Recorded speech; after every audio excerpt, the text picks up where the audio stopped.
awesome project.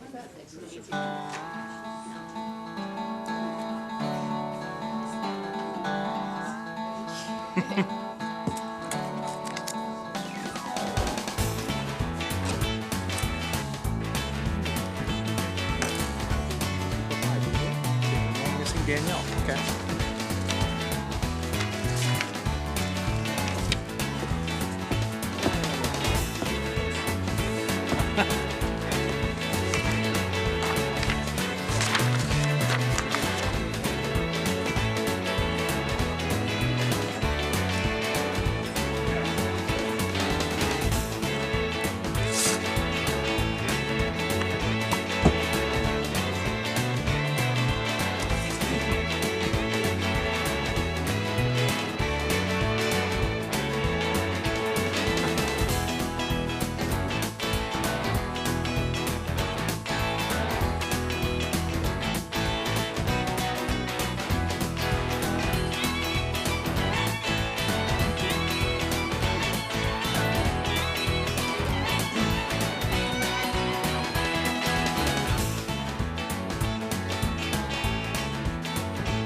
We have to reorganized over there.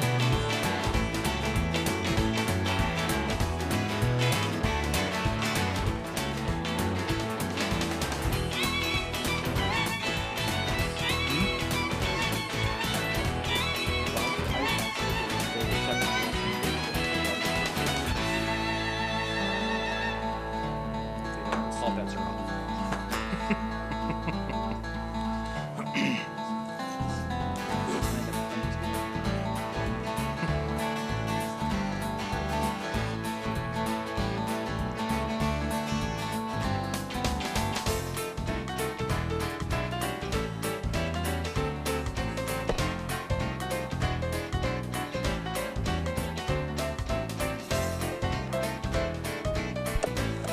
It's 5:30, so we'll call this meeting to order.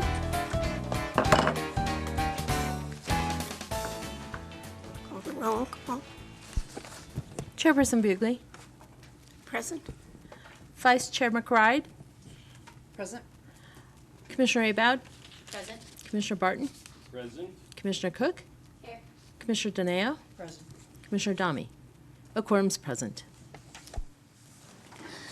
We start the meeting with a chance for public comments.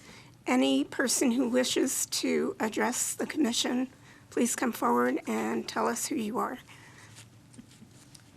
Hi, thank you for the opportunity. I'm Sharon Ross with Capital City Arts Initiative, and hot off the press, they just came in today. We have our flyers for our 2 summer exhibitions, and I want to make sure you know you're invited.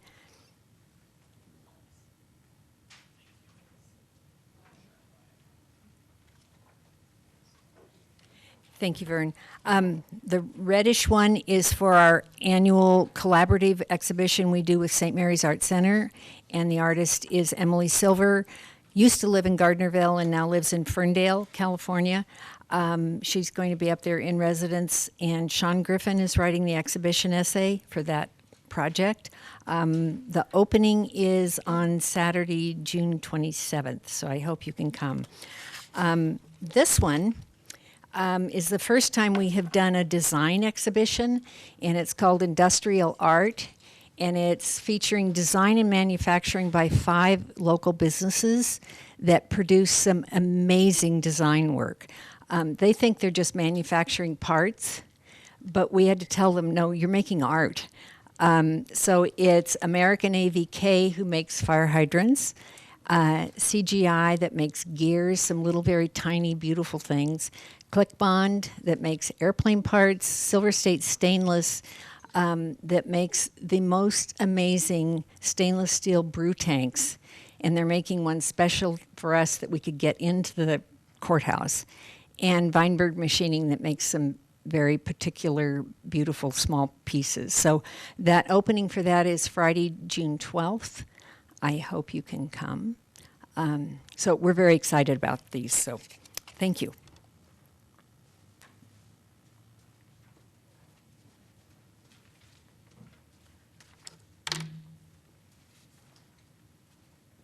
Are there any other comments from the public?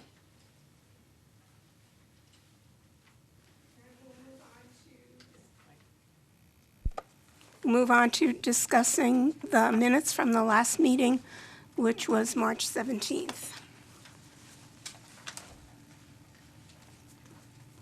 I move to approve the minutes as published for March 17th. Second the motion. Any discussion? All in favor of the motion? Aye. Opposed? Okay, the minutes are approved. At this time, we would consider any modifications to the agenda. Madam Chair? One of the thoughts, I have been approached, Sharon Ross and Kurt Meyer have asked to be moved up on the agenda. That would be item 3C. There's some commitments I know that Kurt Meyer has, so if the commission wants to change that in the agenda process, that would be now the time to do that. Okay, my only concern about changing it is that people, the public, are still arriving, and there may be some expectations about when those would be covered. Any feelings from the other commissioners about moving that item up? I don't have I don't have, Okay, then, let's do it. as a courtesy. Yeah, So we're gonna change the agenda so the 3C is first. yes. Okay, very good.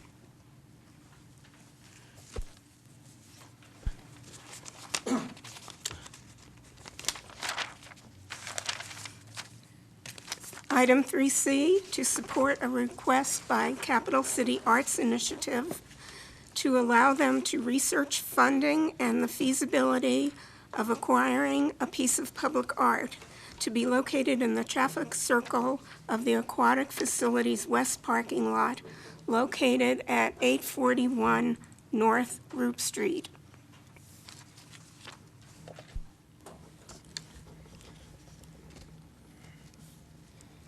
So is that 3D, 3C. Yes, you have 5 minutes. Yeah, just real quick. Sharon Ross, Capital City Arts Initiative. I got a phone call from Kurt Meyer with the Aquatic Center a couple of weeks ago about an opportunity that we had. After a lot of discussion and looking at the traffic circle that was minus its big cottonwood tree, we talked about the possibility of putting a piece of sculpture, public art, into that space. So Kurt, you want to talk about it? Yeah. Ultimately, that space had the cottonwood tree there for as long as I can remember, and I've been over there 23 years. And actually, I was in Park City and enjoying all of the beautiful public art, and I love seeing my son in Reno and enjoying all the public art, and it just hit me, hey, because I wanted to do something special in the circle because of the tree that everybody enjoyed. And I said, what a great opportunity to put some public art in there. So after getting in touch with Vern and then Sharon and some people in Reno and so forth that do this, we wanted to come to you guys and just see what you felt about it and push forward. So what we'd like to do is research it. That's what we're asking for, is just an okay from you to go ahead and research. I have not done a big piece of public art, so it's going to be learning for me. But we'll learn how you put out calls, how you do the budget, those kinds of things. We can come back and report. So it's a research at this point. Any idea of what you want to do for your public art? I've heard rumors. I might disagree with her. We'll see what she has to say. I want something that will inspire the community in a very good way. I want a piece of art that has a high level of excellence to it, and I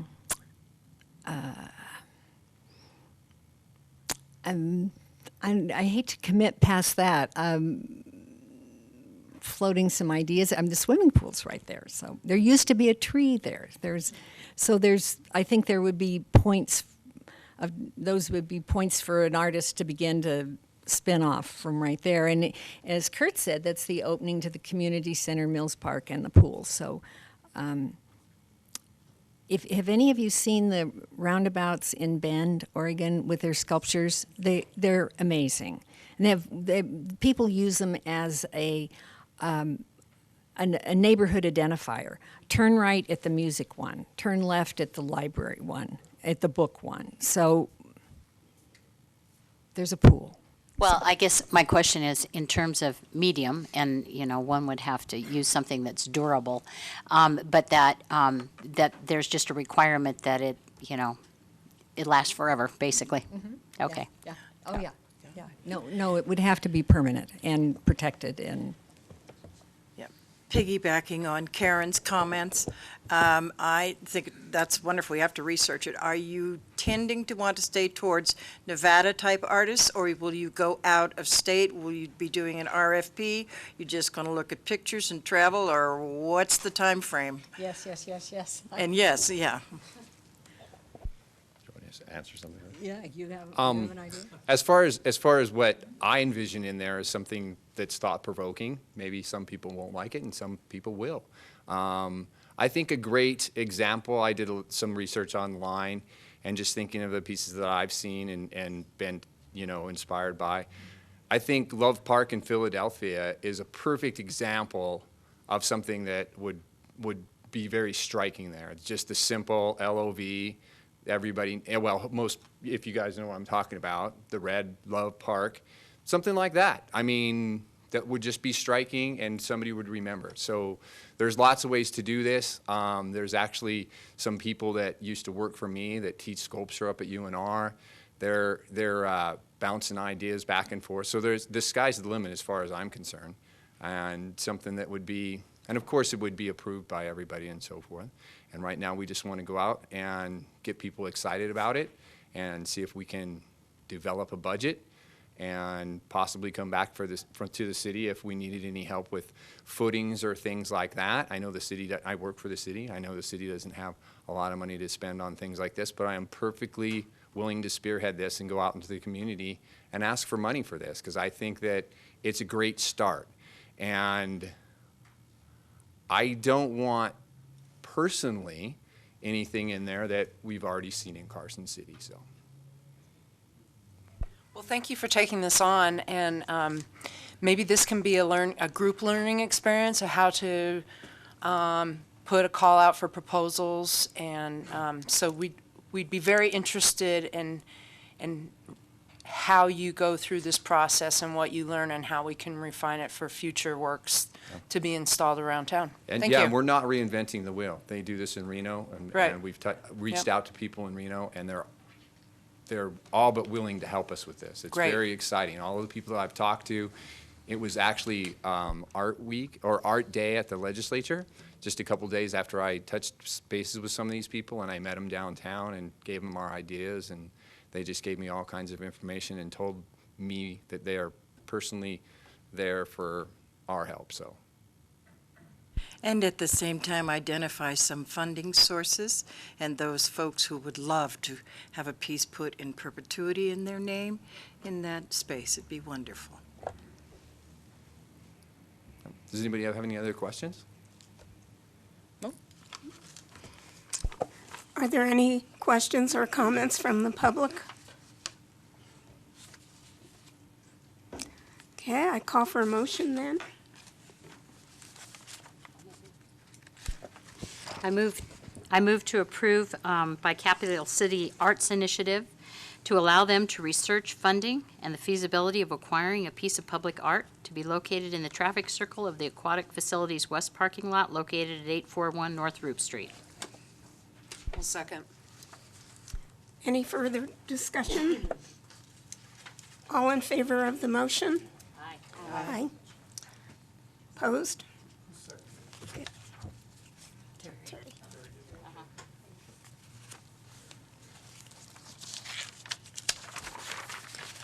Thank you. Thank you very much. Thank I'm off you. to a baseball game.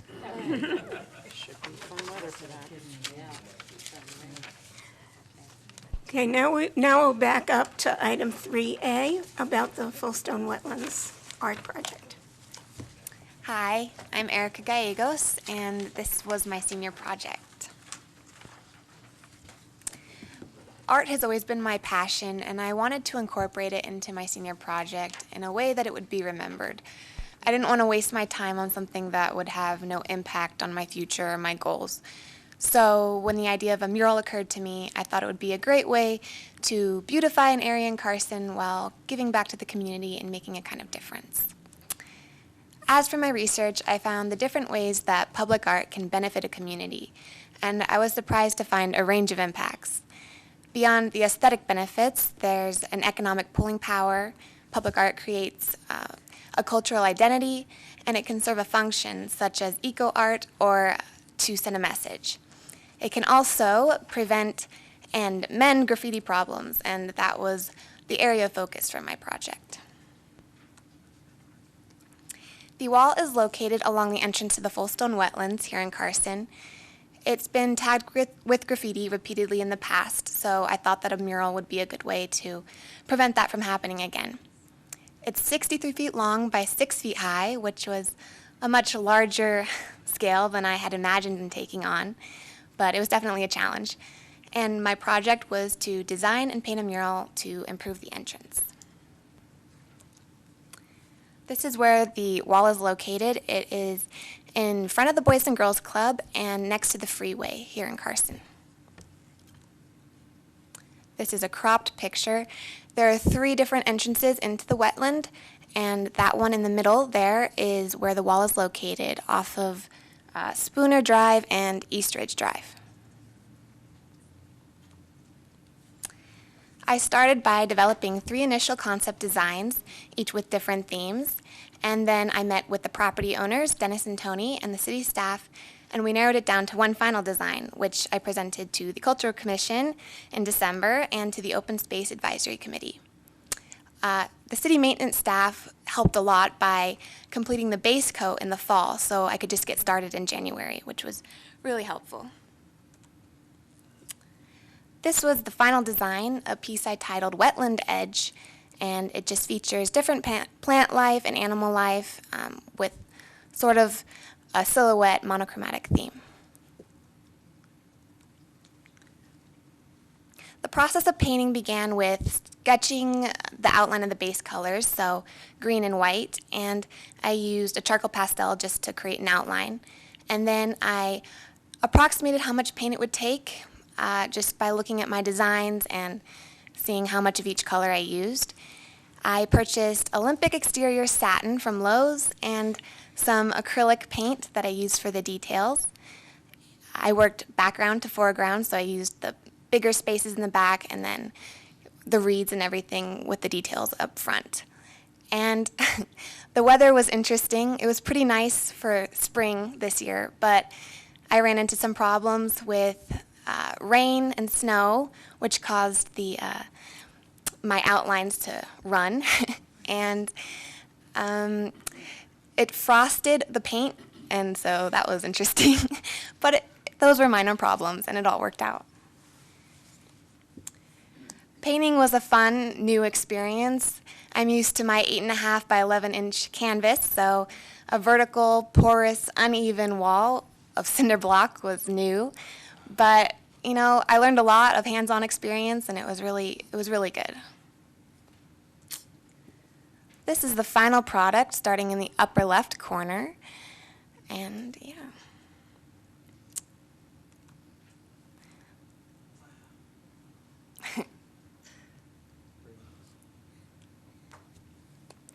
So that's the finished mural.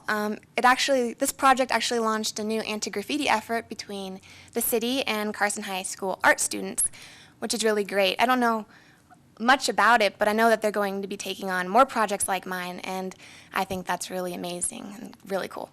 As for the results, I'm pretty happy. I think as the artist, I'll always see the imperfections with it, but I'm really happy to see my design blown up to full scale.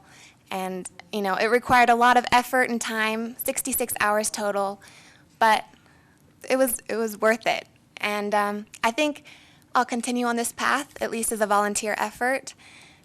After my research and my project, I've really learned how much art matters and public art matters in society, which I didn't really realize before. And I think just by starting a program up at UNR or just creating more art in the community would be really great. So I'd like to thank you all, and I'd like to thank Vern, Scott, and Roger, Dennis, and Tony Morrison, the property owners, my mentor, Mr. Mike Malley, and Michael Fagan. I don't know if I spelled his name right, but he donated $100 to this project, and it was an awesome contribution, and it helped so much. So thank you.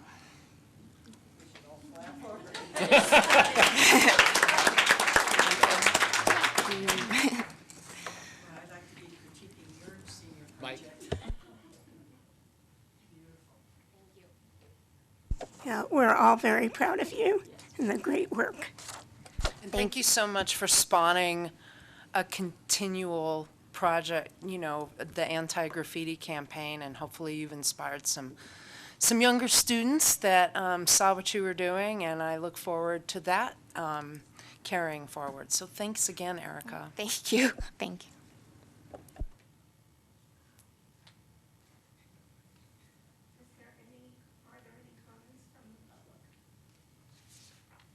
First of all, thank you for being a tremendous leader here in the area. And tell us who you are. I don't know if I would have raised my hand. My name is Gina Hill, and I just want to say thank you for being such a tremendous inspiration and leader in the community. And I want to know from you, what's next for you? Well, I'm not sure. I know I'm attending UNR next year, and I'm majoring in environmental science. But I hope to minor in art and hopefully do more projects like this. I'm not sure, but definitely more art projects. Well, we hope you come back to Carson and share it with us. Oh, yeah, sure. Thank you. Thanks.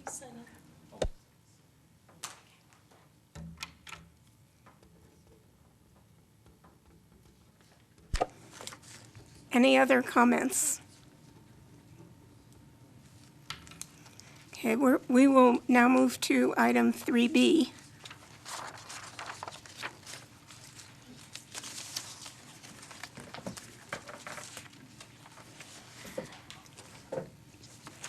So first, I guess I should ask for disclosures about the applications for funding, public funding. Danielle Cook, and I was on the Jazz and Beyond Steering Committee last year. I'm still on the email blast list, but I haven't attended any meetings for this year, and I was told that I could still participate, so. Okay.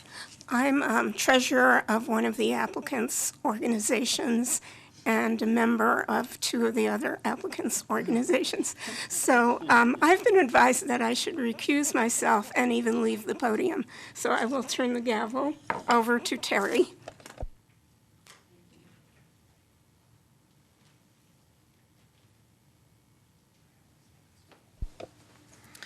Okay, so there were 3 requests to have the order of the presentations slightly altered because of commitments outside of the Sierra Room. So this agenda item is to recommend to the Redevelopment Authority approval of expenditure of a total of $26,000 from the 2015/16 revolving fund to support special events requests. And these are cultural events, so therefore this committee, for the first time this year, gets to recommend to RAC, the Redevelopment Authority, thank you, our recommendations on the funding requests that were received for 6 events, well, 6 projects/events this year. Just for the audience, I wanted to let you know that's what we're discussing now. So the order shall be, well, let me recommend this to the commission, and then if you have other suggestions, we can switch things around. But 2 groups, the Mary Poppins Western Nevada Community College, or College, and Mile High Jazz requested that they be put towards the beginning of the presenters, and then Pinkerton Ballet requested that they be last. And so then I just left the other three in the same order they were in originally. So what order I have, we were going to just go alphabetical, but what I'll do is suggest that we do WNC Mary Poppins first, then Mile High Jazz Band second, the Brewery Arts Request third, Carson City Arts Initiative fourth, Sierra Nevada Ballet fifth, and then Pinkerton Ballet sixth, if that's okay. Sounds good. Okay. So, do we have a representative from Mary Poppins Western Nevada College? Thank you. Hello, I am Stephanie Aragati, and I am the producer and director for the Western Nevada Musical Theater Company. And I was so eager to get here that I ate my dinner while I was driving the car, and it's all over my lap. So here I am, looking classy, happy to make this presentation to you. This is what happens when you don't eat at Adele's. We are getting ready to open the Music Man in 2 days, and so they kind of need me next door. We are very excited to get the rights to a huge Broadway blockbuster, Mary Poppins, which were just released. Unless somebody aces me out and does it just before us, we will be the Nevada premiere, but I'm not allowed to advertise that because I can't guarantee it. And you're actually supposed to be an equity company to call it that. But nevertheless, as with Phantom of the Opera, where we drew 7,200 people to our show, we will be the first Nevada people to do Mary Poppins, and we are anticipating another strong turnout. I do not come to this, to the board, to the the Carson City Redevelopment Authority, to ask for money unless we are doing something extraordinarily expensive. Usually I just work on paying my own bills. When we did Phantom of the Opera, it cost me $171,000. And if we had not received the grant from the Reno Development, why do I keep saying that? It starts with an R, from the Redevelopment Authority, we would have lost money. We actually, even though we had 7,200 people come, it costs so much to create these events that without that support, we would have lost money. The other time we applied for help is when we did Les Mis, and we had more than 5,000 people come to that event. I have heard from multiple restaurants in this area that we greatly boost the economic activity in town when our shows are going on. And if I ever have time to actually eat and not have it land in my lap in the car, I walk into a restaurant and they say, really? Because everyone here is going to your show. Don't you think you need to leave quickly? And so they bring me my food fast. And so it does create a tremendous economic boost to Carson City. And because we invest so much, please remember that even though we are affiliated with Western Nevada College, we are not funded. This is totally self-supporting. And even the warehouse rent that I pay, everything about it is self-supporting. And so I really have to manage a production company. And I come to you to ask the city for help when I'm doing something that is extraordinary. As you know, Mary Poppins flies. It would really be pathetic if she didn't. And this is an expensive activity, as it was for Phantom of the Opera, where we have to hire Foy to come from Las Vegas, and they bring equipment. We have to pay for hotel expenses. It ranges between $8,000 and $10,000 just for the flight. As you can see from my budget, I am well over $100,000 with this adventure. And so I am asking for your help to pay. It won't even pay for all of the rent at the theater. That's what I'm hoping for my assistance with, because we're here for 3 weekends. As we need more performances, I will add more performances. Currently there are 9, but I want to be sure that I'm getting all the bang we can for our buck. The royalties are very high. We hire a professional orchestra, and it is very, very expensive. So there it is in a nutshell. Do you have any questions for me? do. Stephanie, you do a great job of finding other resources. Can you elaborate on how you outsource to pay for the extent of what this event is and the past ones have been? I was able to get a grant. I have applied for a grant this time. I have not heard back from the Nevada Tourism, and they helped pay for my advertising. So I have applied for a grant to help pay for advertising, and we really advertise because we try to draw tourists. We really try to bring people up from deep into, well, not deep into California, but from the Northern California areas and from the faraway Nevada areas. Although when I did the research for my grant for Les Mis, we had people attend from more than 20 states. And so it was something that really warmed the heart of the Tourism Commission. And they were happy to help me pay for some of my advertising. And I need to do a cash match with that.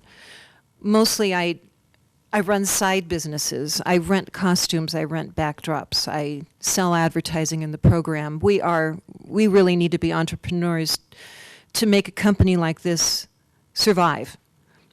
Everybody else has trouble. I mean, you've seen companies folding right and left. It is not an easy thing to make a company like this survive. But my goal is to make this company survive almost all by ticket sales, which is why I really go for huge advertising pushes and bringing huge audiences, which not only benefits us, it benefits the entire city. May I ask the pricing that you're considering for the tickets for this show? We have already, well, we started selling tickets last November because it is a season ticket package along with the Music Man. And the tickets are priced according to their location in the theater, and they're either $28 or $25. If they buy season tickets, they get a $1 discount. So yes, it is not horrifically expensive, but if you go higher than that, people can't come. The demographic of Carson City is not such that they can afford to go with. When I raised my prices to 28 and 25, I cannot tell you how many people called me upset, saying, I love your shows and I will never be able to go again. We have a lot of people that just absolutely love this in our area, and they are retired on a restricted income. I guess I could do the elitist thing and charge $75 a ticket, but then we would have small audiences, and so many people who want to come won't be able to. I guess I think in terms of the different shows, even going to Reno, to Pioneer, all these places to see productions, if they're really first-class upfront productions, you can have a tiered level of ticket sales, whether you're in a box seat or whether you're, however you could do it so that it would help. The other question I had is, I was looking at all of your beautiful presentation, and you have a lot of businesses in town who are very supportive Yes. of you, and I hope And I that support them. they're on board too. Well, Adele's always sponsors me. Always, well, yeah. Yes. Yeah. God bless them. Yeah. And yes, and I support them. I mean, we spend a lot of money, and we spend a lot of money here. They kind of roll out the red carpet when I walk into Home Depot, Lowe's, and Meeks. They go, oh, she's back. As they should. Thank you. But yes, it's beyond those businesses that I support. I think I listed like 20 of them. Yeah. There are many. Quite a few, The yeah. Mill End, I just call on the phone. They go, yes, we have more of that fabric, Stephanie. Just come on by. We'll have it here for you. I mean, I just patronize the city as much as I can. So, am I supposed to sign this? Now, this might probably be more of a question for Vern than for you, but since we charge venue rent or for for the use of the theater, now is that something that we can discount or offer in kind rather than the cash part of that? Currently, right now, Stephanie does enjoy the advantage of having I think because of you're a nonprofit, you get 50% off the standard rate. Is that right. correct? It still adds up. I mean, the bill is like $14,000 or a little bit more when I'm doing something of this magnitude. Mm-hmm. When they have to work more because I'm bringing in FOI, and that takes 3 days for them to hang the flying equipment, It really adds up. And then there's rehearsals every single night.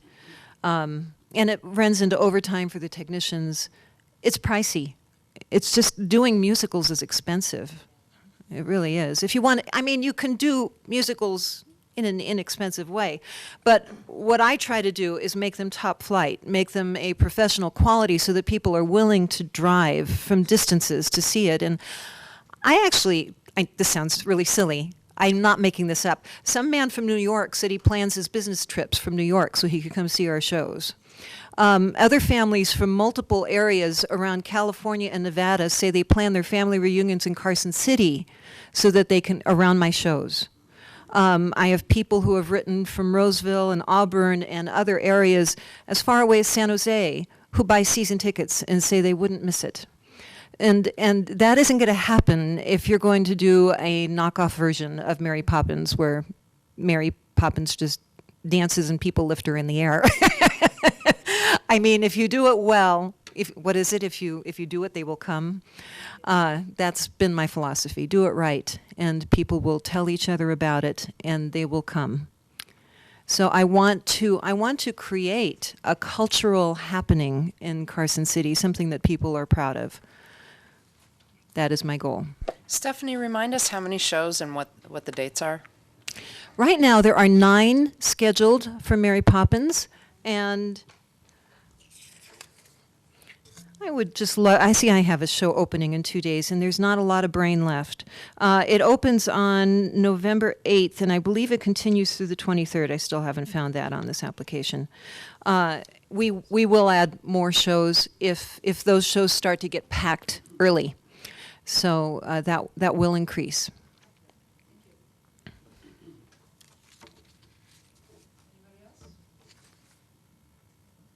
Thank you very much. And thank you for letting me do this. They're waiting for me over there.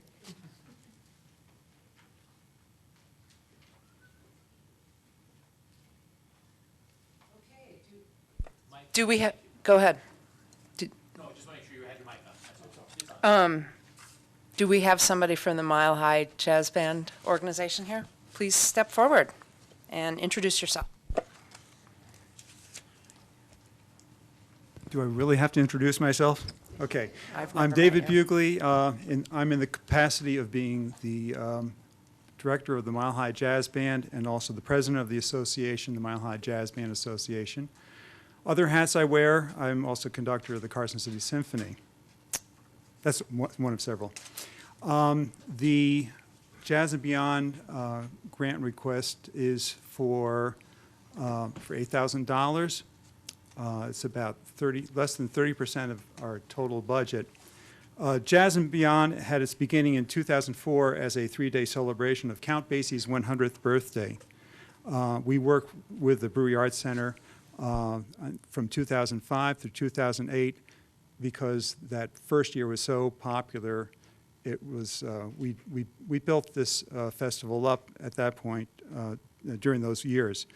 The Mile High Jazz Band Association took the event to downtown after the Brewery Arts Center had other areas of focus that it wanted to work with.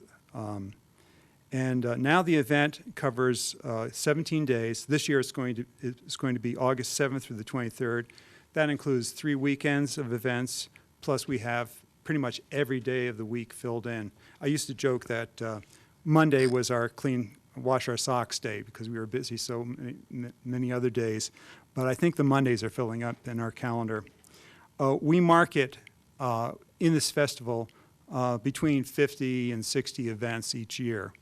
That's about 100 musicians involved.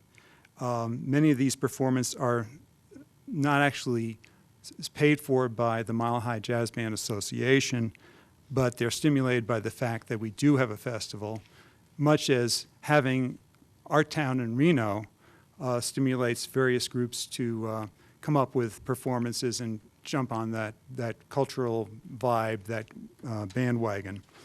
The Beyond portion of our name to the festival, we went through several different names of this festival, quite frankly, and we've settled on Jazz and Beyond. But that Beyond says that we are not only interested in jazz, but we're also interested in other musical activities. And we're actually seeing a change in the festival that looks like we may be picking up some other cultural aspects. For example, we sometimes work with film. There might be visual arts involved. That's not in the plan that we have for this year specifically or to any great extent. But we're trying to create this buzz that there are a lot of things that are happening culturally in Carson City during that 17-day period.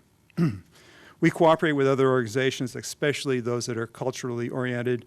For example, we are still working with the Brewery Arts Center. We use their facilities. For some of the events, Comet Coffee and their little courtyard next door, it's right downtown. It's right across from the legislature. It makes people think about this is a cultural vibrant place. The farmers market, we've worked with them. We work with the Carson City Historical Society. We work with Carson Mall.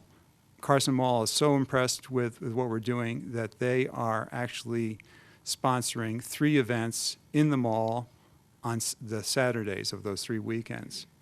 And we've worked with the Downtown Business Association. They have sponsored, in the past, they have sponsored performances during their wine walk. And even though our event is not corresponding with the wine walk this year, I think they're going to be involved. Can I get a nod? I'm getting a nod from my wife, who had to leave the rostrum there. And then Chamber of Commerce. We worked a little bit with them. Matter of fact, last year, during the event we had last year, we had a little crisis there. The sound system that they had for their presentation in the governor's mansion didn't work, and we set up one in about a half an hour for them to work with. So we just happened to be there at the right time in the right place. Anyhow, musicians' fees take up the majority of our budget, about $16,000 out of the $27,150. That's about 59% of our budget. And you can see that this is money, and since most of our musicians are local, this is money that goes back into the local economy. And we think that area businesses benefit from this stimulus. Many musicians from outside of Carson City approach us, even though we have a small budget. Sometimes we have to turn them down, but they approach us about performing, and we do our best to help them find venues during the festival within the limits of our budget and the need to foster and sustain our local artists. And that's one of the things we're trying to do. We're trying to tell the artists who are local and who are good, we want you to be able to be accepted in your community for what you're doing. Many of our events are family-oriented, and the majority of them are free. We have some key events in which we are charging admission, and that's very hard to do for some of these things, because in order to charge people, you have to gate them. You have to have an enclosed area, and we prefer to kind of keep this open to the community. But as I said, we try to keep them open for families and such. For example, we do during the 3 weekends, we managed to cram in 6 or 7 performances at the Legislative Plaza and the Capitol Amphitheater.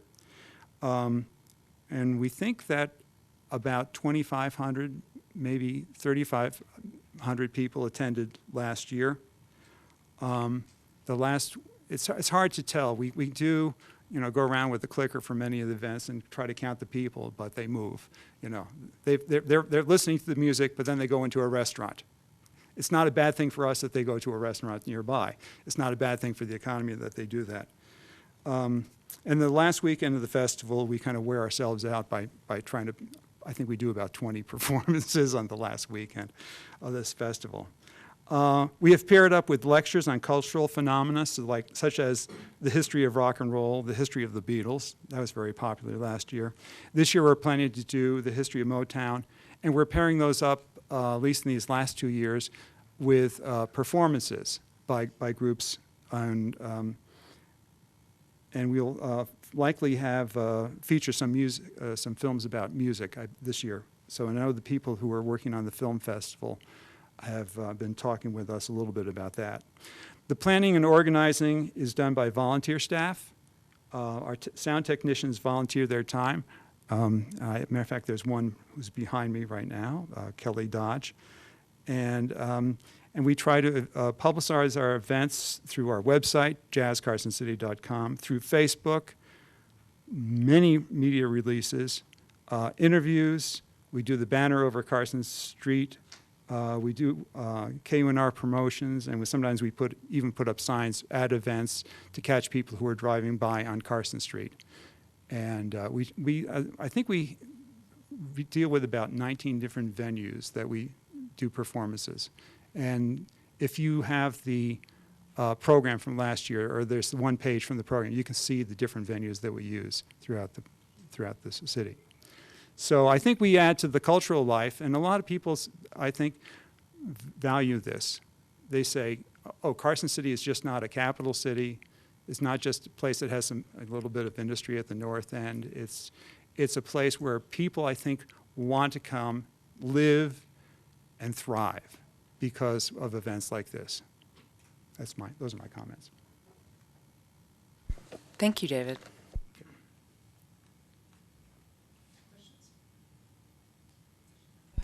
Hi, David. Noticing on your application, now your percentage of request for funds is higher than everyone else's. My question is, I saw the list of the various ways that you try and raise money. What else are you trying to do to try and mitigate the costs, considering that, we have so many events to fund and not enough money? Yes. That's not my area of expertise. I have to admit that. We do try to sell ads. We do try to get others, for example, like the Carrington Corporation, to pay for some events. And so that would actually, I don't know if that even shows up in our budget. I'd have to ask my wife. I don't know if she can answer. Okay. So, so there are. I'm really not sure how to increase that without coming up with more gated events. And once you start getting to that, then you've got the problem of, well, what do? We take it out of downtown? Do we put up a fence around the 3rd Street? That area that the city is right now trying to develop. I think we're kind of locked in there. That's not part of the way we're doing it, and maybe that's a cop-out, but I think we need to say that what we're doing with these $8,000, if we get it, is we're adding value to the city. And as I said, we're paying local performers, and they're adding to the economy here. So I don't have the solution for getting more funds besides going after Nevada Arts Council grants, and maybe some other private donations. I personally appreciate the fact that most of your budget is paying musicians, and also as a musician, I appreciate that too. And also that most of the performances are free, because that means anybody in town can go to that. Mm-hmm. Anybody that's got the will and verve to go downtown. I think we're only doing. I'm trying to think of how many we are doing that are maybe 3 performances out of maybe 50 that we'll have. It depends upon how things work out, how much we have in our budget or in the budget. But how many of those, it's not, we're not charging for a lot of events, and it's just hard to create a lot of events that you can charge for. Okay, David, do you have a foundation, or, people buy a yearly membership or that sort of thing? Yes, we do. And we have the Mile High Jazz Band Association, which sponsors the Mile High Jazz Band, is the foundation, and that's where we have several members, and I would say we have probably around 40 members right now. And some people give generously, and they tend to give. And I've noticed that many of them give more generously year after year because they value what we do. So it's not just guilty re-signing up, If they're coming back at each one of these venues, when you're having all these concerts and all these wonderful productions, You know, are you handing out any sort of a brochure or anything that asks people to join in? For instance, at Comma Coffee, if you're at Comma Coffee doing an event and you pass the hat and people put money in it, does that go to June or does that go to the Mile High No, Jazz Band? nothing goes to June except for what she gets off of selling the fraps and the lattes Yeah, and things like that. and all the that good sandwiches. stuff. So And- that would be a way to help generate some income. The issue is, when we're short on funds, is how do you generate income in order to be able to handle all the wonderful things that you do so that you can keep it free for folks to come, which I think we all agree to that, you know, but there has to be a way to find the funding to be able to do that, because it's just too tight a budget right now. So we need to work on that. Yeah, I know. Well, we started, if you take a look at the arc of the whole festival, you know, we had 2004 through 2008, and then we were doing the events, and I don't think we were going after any downtown funds, redevelopment funds at that time. But then 2008 comes around, and there's a crisis in everybody's budget. And hopefully we're past that point, but I know we aren't, you know. Yeah, not yet. But maybe we can come up with a model that's a little bit more self-sustaining, but I just don't know how to do it. And we have the volunteers who are doing what they can to bring this in, but as you know, volunteers have a certain limit on their time and their energy.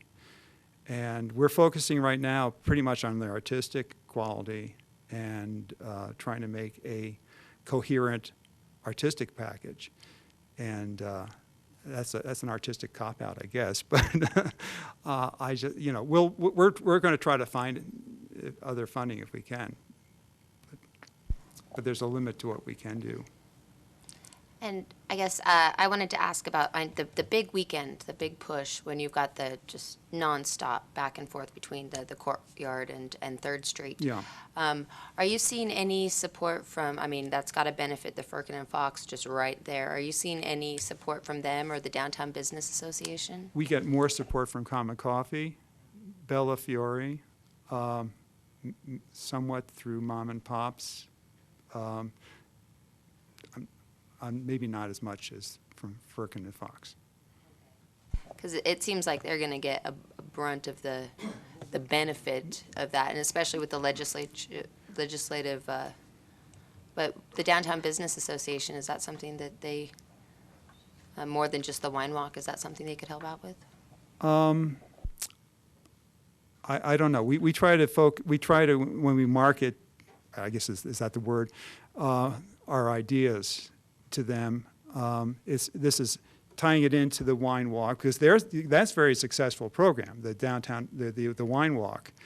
And we're just saying, you know, we'll help you find good musicians to go in your little venues that you have. You know, maybe you have a small courtyard or you have a front lawn, and we could put a group there, and you just help us fund that. Those, you know, 3 or 4 musicians. But I would love to see a little bit more support from some of the bigger players downtown. But they get asked all the time from all sorts of groups. You know, they're asked by soccer, you know, youth soccer groups. They're asked, you know, I'm sure by people who want to have bicycle events and things like that. So. But I submit to you that this is for the whole community, and this is a whole range of musical activities that benefit a lot of people, not just a small group of folks. And perhaps there needs to be a how do you do, we are, could you help us, would you be a sponsor for us sort of thing, because you need to build that sponsorship up out there in the community. I've had in my career a lot of opportunity in this area. I'll talk with you at some point. Thank you.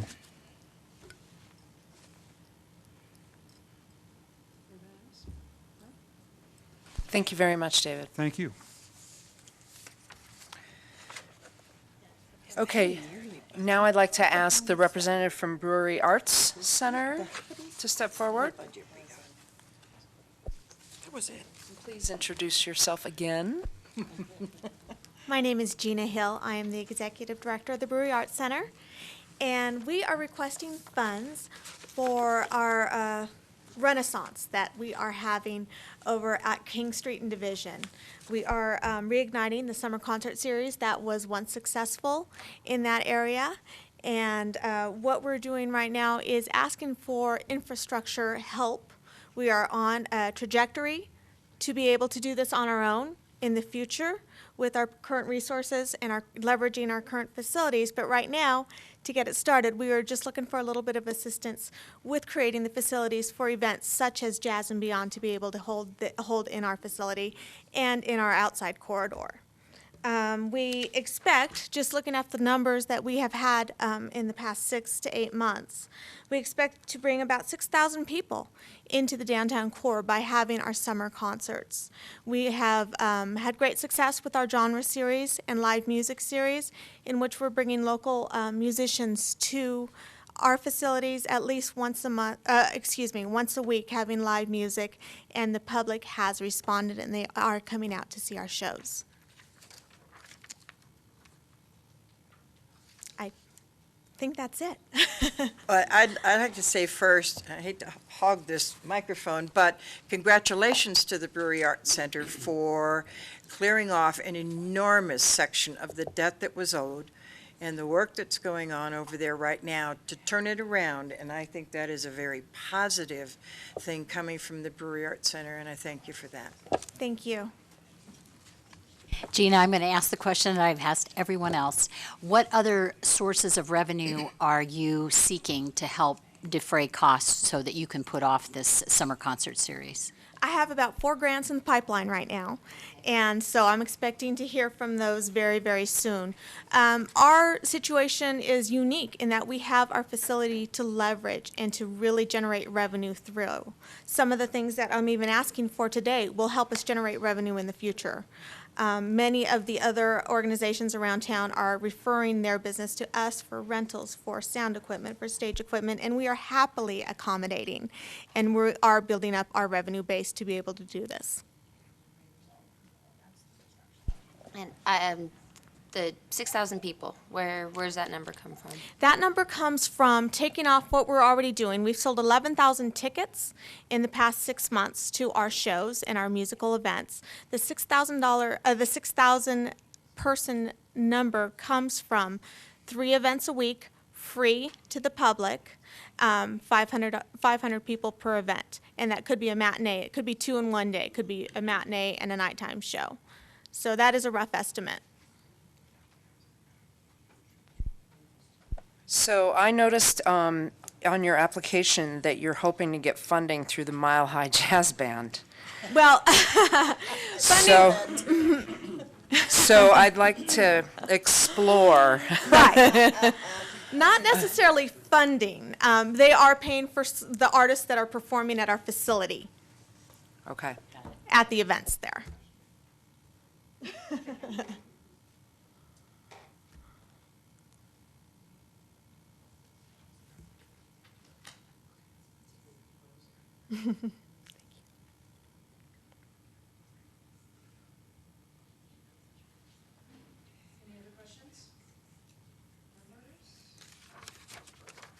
Thank you, Gina. Thank you.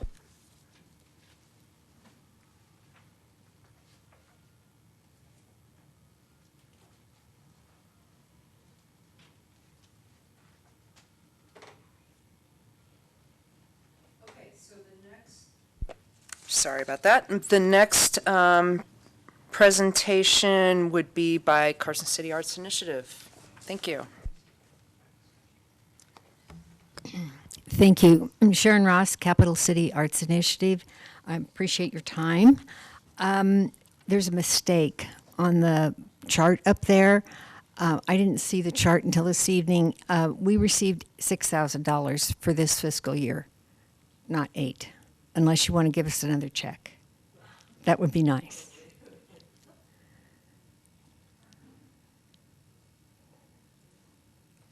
Thank you. I've been executive director of the Arts Initiative for 12 years, the whole life of our existence. During these 12 years, we've brought over 40 exhibitions to Carson City in a variety of venues. We've had 50 public speakers in our Nevada Neighbors series. The exhibition artists and the speakers have been local, regional, and national, and we've had countless school events in the region. We're committed completely to enhancing the cultural environment here in Carson City. And we're really proud of the work that we've done. One difference that we have in our program from the other applicants is we ask for support for the entire 12 months. So we're bringing activities and events and exhibitions all year long. The city funds are crucial to help support our activities. We do not sell, our events are in public forums, so we do not sell tickets to anything. We're delighted that our exhibitions are in venues where people who might never ever go into an arts venue get to see art. Also, the city money is vital in helping leverage grants from other sources. We write about 9 to 10 grants a year. Let's see, all of our artists are paid. They receive honorarium and, if needed, travel benefits and, pardon me, on occasion, support for supplies if that's needed. We expanded our program this year, including the Sierra Room here. We got back into Carson High School after a number of years, which we were thrilled to be back there. We have an invitation to put exhibitions in City Hall. And we just started with your support, talking about public art. So the city support is incredibly important. Let's see, what else do I need to tell you? Any questions? I'll go first. Okay. Sharon, you got an Andy Warhol grant this year, Yes. which was huge. Yes. And you have other grants that you've received. So how dependent are you on the city for this money? It's important. It's a very important piece. Okay. One, if the city, if we're applying for grants nationally and statewide and there's no support from the city, it makes our position incredibly weak. So we need the city support to help leverage, and it's really true. The Warhol grant is not gravy. It's sustainable. It's helping sustain us. People have said to me, "So, what are you going to do new?" It's staying alive money. So, and the city money is in that same category. And what other, besides applying for grants, what other sources of revenue do you seek, just so that everyone knows? We have memberships, an active membership program from individuals, family, and businesses. It's growing. We're asking at every event that we produce, we ask for money from everybody who's attending. The membership form goes out in every mailing. We do work for and ask for special event underwriting. Northern Nevada Development Authority donated $500 to help support industrial art. We're thrilled with that. So fundraising's constant. All right. Once again, I'm still kind of new to what it is the city does. I'm looking at this space rental. So is exhibit space, is that donated in kind? Are you It's okay, or is in it kind. actually okay? We're It's not making money use going of out. existing walls. Okay, The walls are here. but you get to count that towards your It's- donation, your city It's in support kind. level. It's listed as in kind Okay. in the budget. I had a question about your visitor numbers. Yes. 32,900. Well, we asked the people at the sites where we have exhibitions, the ladies that informally sit the gallery at the courthouse.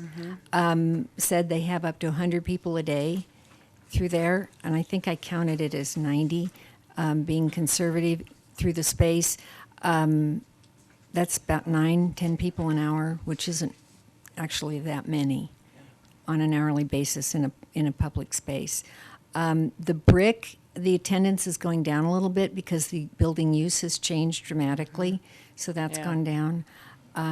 Are you looking at another venue? Well, Nick Marino's As talking. opposed, I mean, instead of the brick? We're still trying to feel out how that's going to Okay, settle out. right. Nick Marino's asked, we talked about City Hall, something in City Hall. There's no walls in City Hall. There's no walls. So, yeah. So anyway, we're working on that. So the numbers were collected from staff at the venues, and then multiplied out by the number of days in I subtracted the holidays. Might I suggest the community center out front? Yes, thank you. Yeah. How do you take care of it and make sure that it doesn't get damaged? I don't know that the I mean, you're talking about out here, that's pretty open to anybody. You're looking at me, Sharon, for the answer. I guess. Yeah, I mean, I don't know how we do that. No, the building is usually occupied with staff, and it is closed after hours, so I don't think we'd have I think it'd be relatively safe, no matter where it'd be in the building. okay. we haven't had any trouble at the Brick. In all the years, all the exhibitions, I've put together well over 300 exhibitions in Carson City and a few in Reno. And people don't touch the art. They're usually pretty respectful. In fact, I can't remember her name, the young woman with the murals here.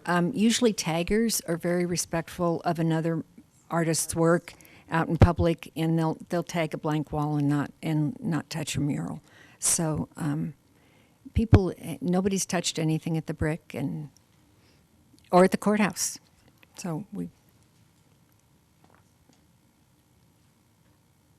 So I respectfully request all the support you can give us. It's very, very important.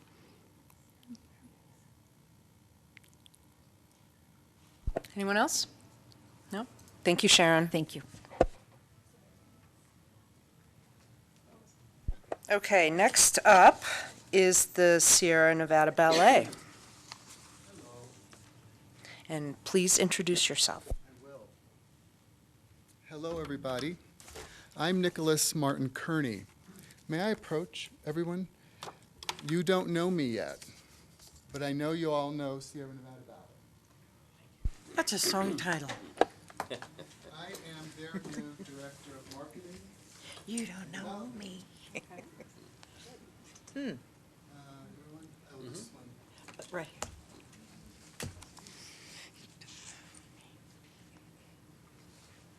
Rosine can't be here today. She's in rehearsal for our season kickoff event, Brew, Brats, and Ballet.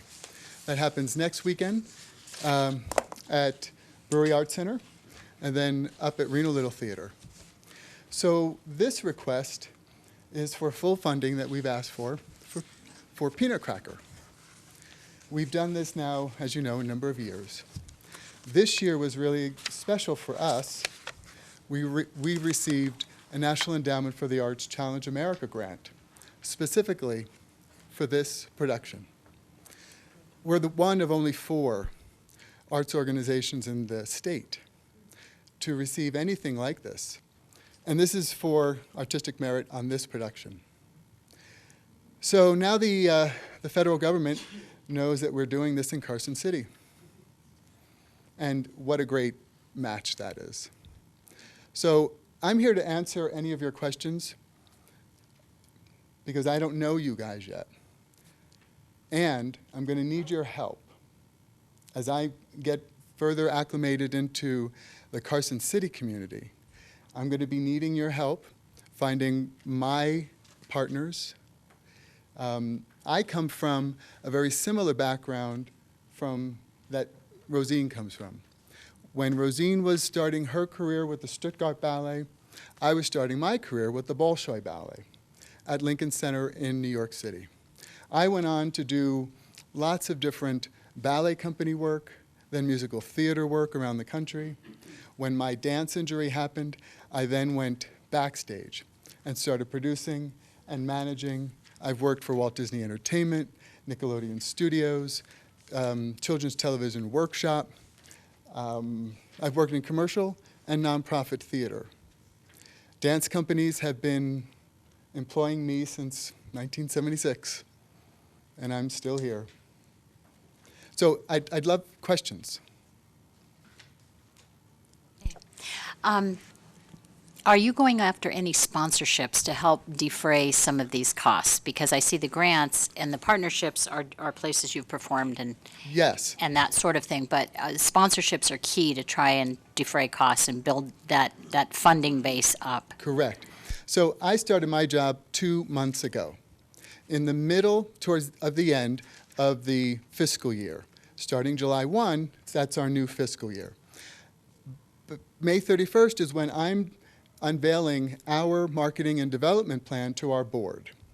By the way, our board last year approved a 5-year plan for this company to go from our $300,000 budget to a $500,000 budget because we are hiring 10 dancers for 10 months a year. So what we're doing is preparing ourselves for a real big influx of energy, attention, and education. We are, between Rosine and I, we have over 85 years of classical ballet training and education. That's just us. I can make a phone call and talk to any one of my Broadway producers, friends, or any one of my executive director friends now around the country. It pays to get old. And yes, it does. It pays to get old. And I'm so happy that I'm old. I'm older. I've made it. I'm still here. So the sponsorships, we have paired up with a business development specialist from the Chamber up in Reno and Sparks. She's on our board, and she's helping me open those doors. We envision a seasoned sponsor for moving forward because we do so many performances throughout the year in so many different locations around this northern Nevada region, from Tahoe out to Fallon, down here up to Reno. So without a home, we're doing the best we can to make home pockets in each little place that we find some receptivity. Okay. Was that it? No more questions. Well, I see that you're Reno-based, but because you provide performances here in Carson City, I understand why you're approaching the city for a little bit of assistance for something that you're bringing into our community. So. Well, it actually started here. Peanut Crackers started here. Okay. And Yes. we're just simply helping to keep those ticket costs so down so that a family of 4 for $30 can go see a really lovely show. Right. And that's the affordability and getting families involved is key. Thank you. You're welcome. I'll be reaching out to all of you. Oh. Total, or, so we have 2 sets of numbers. One, the first day is our school numbers, and then the second is our public performances. We sold out of our school. Our public performances, out of the roughly 1,200 that we could have sold, I think, we were down to about 1,000 combined. We weren't able to sell out as much as we wanted. Okay, but looking at your total income and assets, I mean, you seem to be in a lot better shape than the other 5 who are requesting funding, and $142,000 is pretty good. You've done, I mean, you're a remarkable organization, and so on. It may look like a lot of money, Yeah, but do you know how much that we're Yeah. spending on sure. dancer salaries? Do you know how much they're paying me? You don't want to share that. You don't want to know. You don't want to share that. It is under poverty level. Oh, But I'm doing it. yeah, That's what we do in the ballet world. yeah. We can't make our productions technically, or production values. We can't do that. Yeah. But with your help, we can bring families to the theater, get them interested, and then build a really great dance audience that's going to know when they see really great stuff. Hey, do you have like a founders group who might have helped to start the Sierra, the Well, ballet? we're 14 years old now. The original board has long been moved on, and we now have a brand new, pretty much brand new board. Is the old board alive? Some of them are. I mean, come on. Yes, some of them are. Well, gee, wouldn't they like to give a founder's legacy or something? See, the thing that I keep with each group is how are you growing out there in terms of the public commitment to wanting to support these organizations? That's a great question, and that's why they brought me in. My whole job is simply to go out to individuals, make that one-on-one connection, and build my donor base one person at a time. We know where to get the grant money, we know how to get the corporate sponsorship money, but those individual relationships so that we can have an angel on our side or a nice big family who wants to take us in, that's going to take this kind of thing. And so I'm really excited because while I do live up in Reno, I don't get down here. So now I get a chance to come down here, have lunch, get to know you all. Because the only way I'm going to do my job better is if I get to know you guys. So let's have lunch. I'll set it up. Any other questions? Okay. Thank you, everyone. Thank you, Nicholas. Nicholas Martin. Okay, and last but not least is the Pinkerton Ballet. And come on up and introduce yourself, please.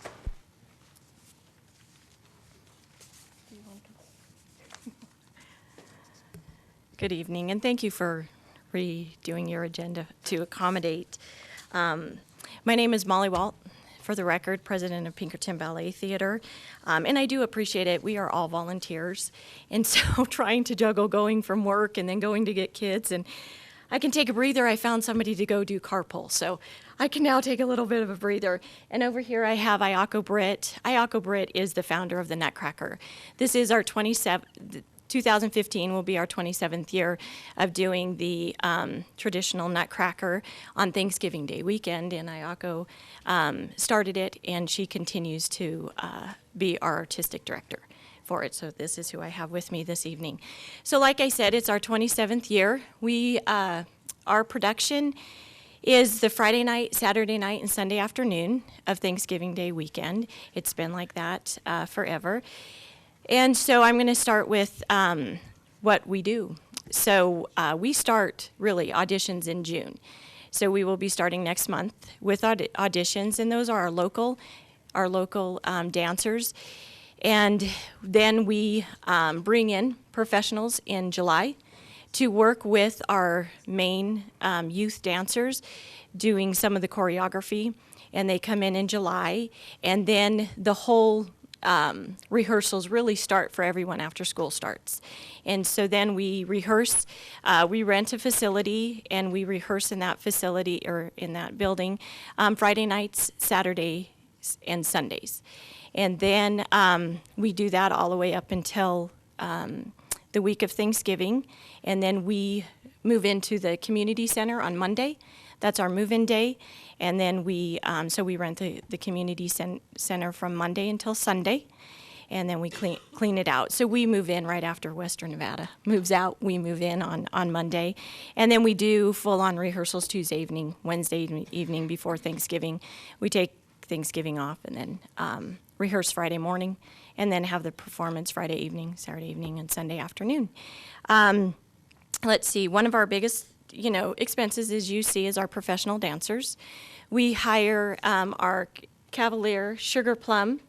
Let's see, last year and you can probably help me better with this, our Sugar Plum came from San Francisco Ballet. Okay, Smewen Ballet. And our Cavalier came from San Jose Ballet. And then we had our Russian dancers are always the biggest hit, but they are our biggest expense. And they come from Los Angeles and Las Vegas. And who else do we? We have our Nutcracker comes from Kansas.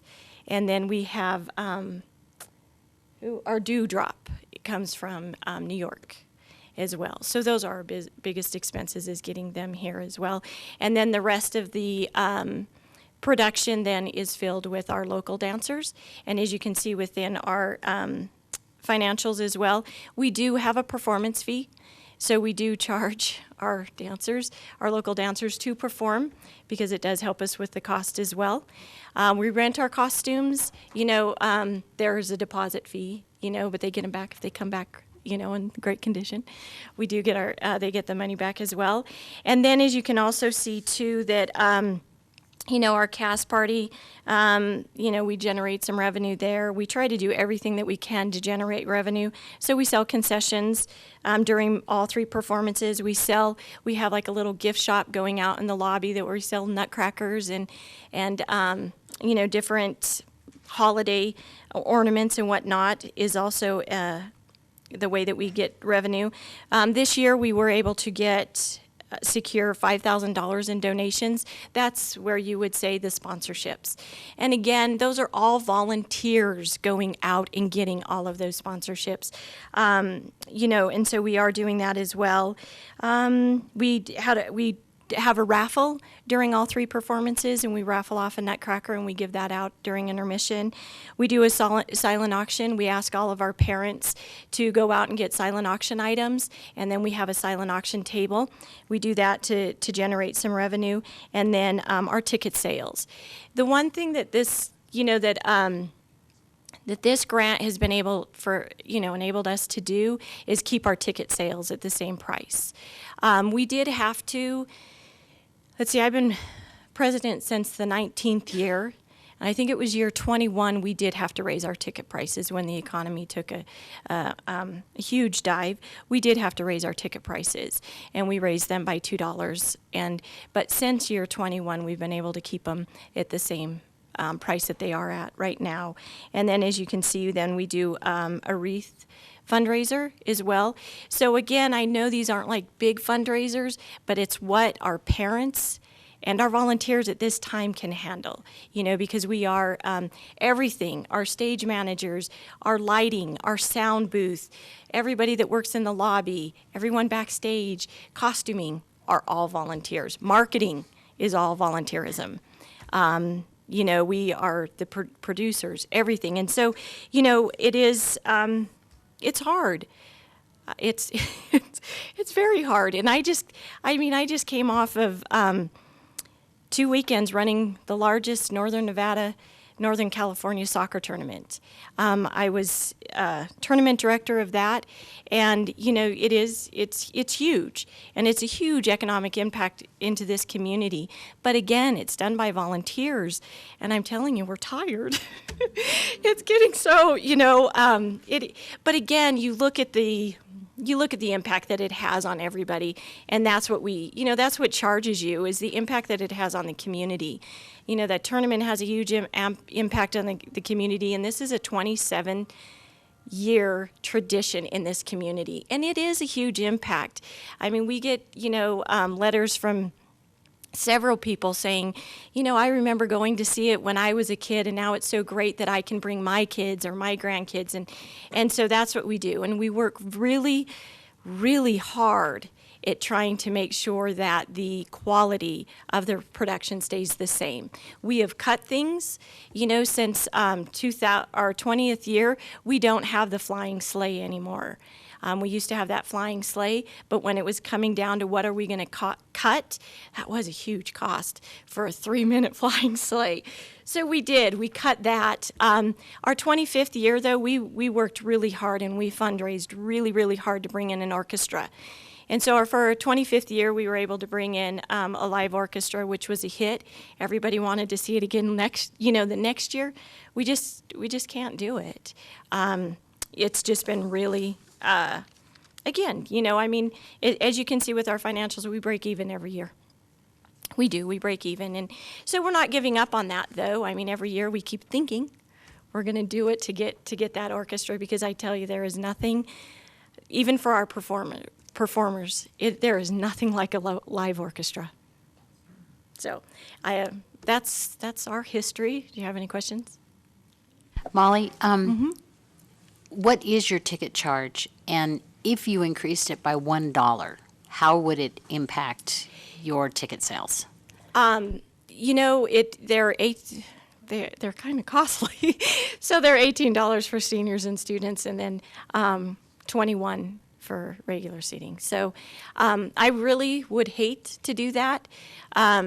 We do offer group rates. So like we try to go to the senior center, we go to the assisted livings and try to do a group rate if we can get, and then we will offer group rates at $10, and that is, but I do have to mention as well, we are a nonprofit, and so our outreach to the community is we then do an outreach, and we offer the Boys and Girls Club.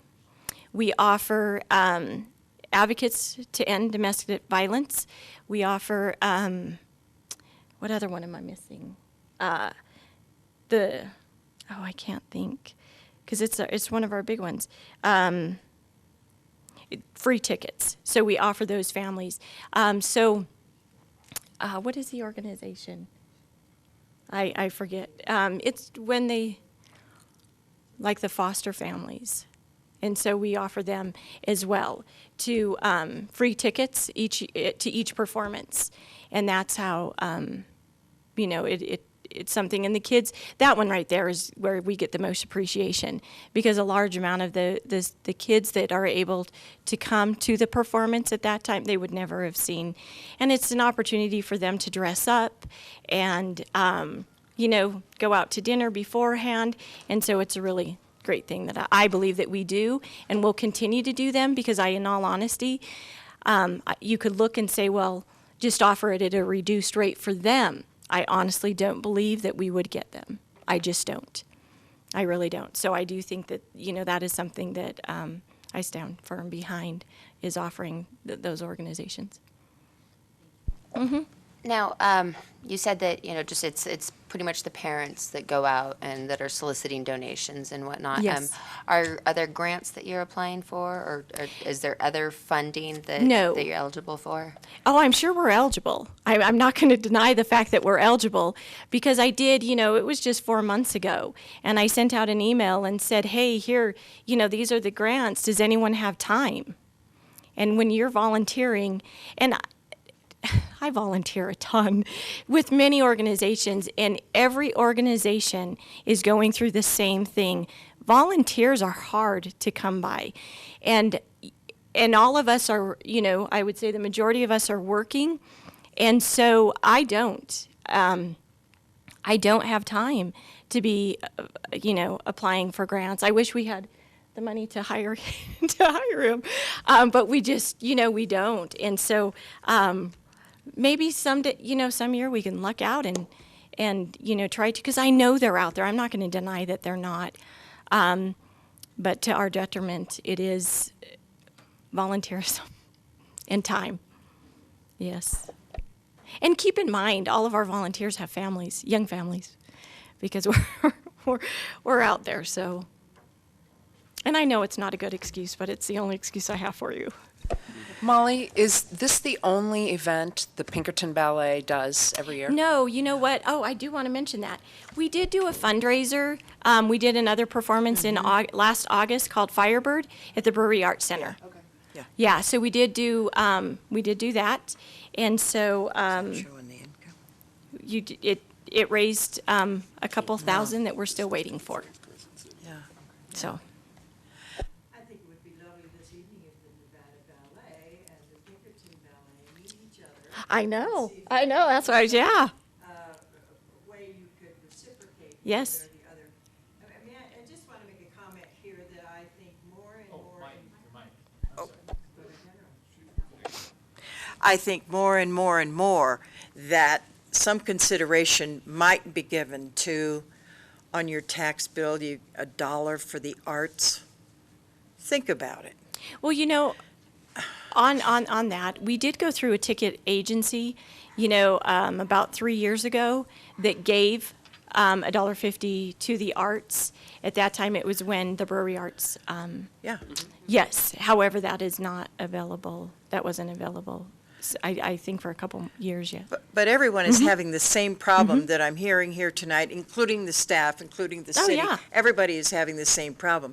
There has to be some sort of a solution for the problem that will aid everyone and be fair across the board, that I think we need to also consider in a conversation. Mm-hmm. But I- thank I you for do. doing what you do. Well, thank you. Thank you. Yeah. So, do we have any other questions for me? Now, you had mentioned that, you are bringing in, just incredible ballet Yes. performers from around the country.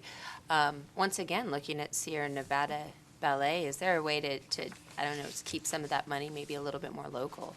With that, because they have a lot of local performers as well, it is just 2 weeks time. And so we've lost dancers to them, and we've gained, you're asking them, they have to choose because of rehearsals and whatnot. They really do. It's only a 2-week difference between performances.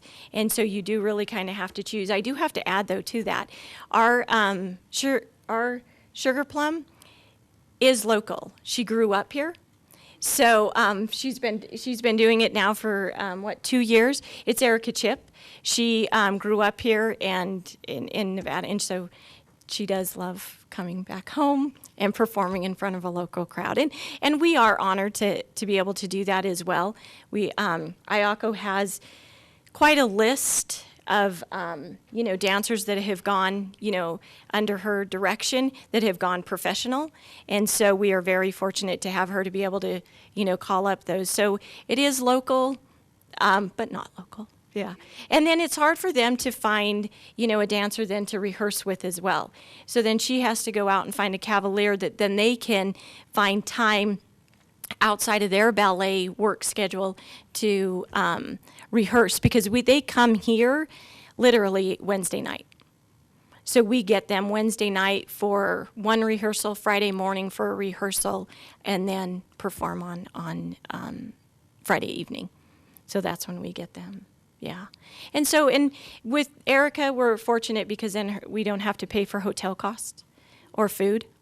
But for the rest of them, we do pay for their hotel, and we give them a food per diem. Yeah.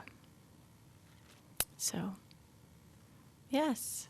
I know that was longer than 5 minutes, but thank you for your time. I appreciate Thank you, it. Molly. Thank you. And thank you to all the presenters who spent their evening down here chatting with us.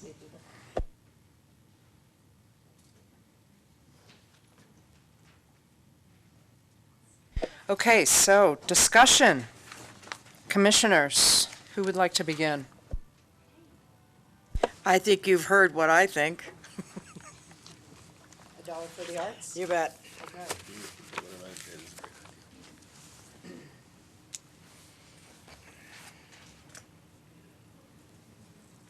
Well, before we get started on what we have to do in terms of awarding money, the one thing that I think we've heard over and over tonight, and I know this is the first time that this commission has listened to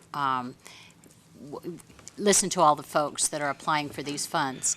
But because the money is so limited, I do feel that in going forward, not that any of these events aren't wonderful, they all are.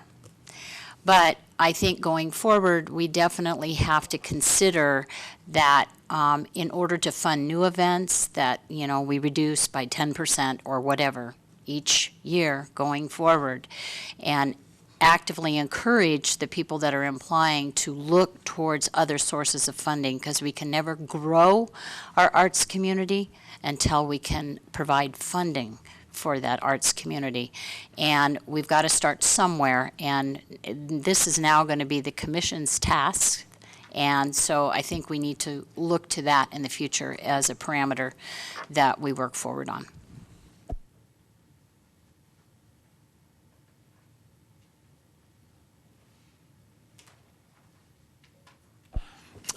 What I thought we would do this evening is staff, in preparation for this agenda item, has presented a staff recommendation to you this evening. You will see that up on the screen.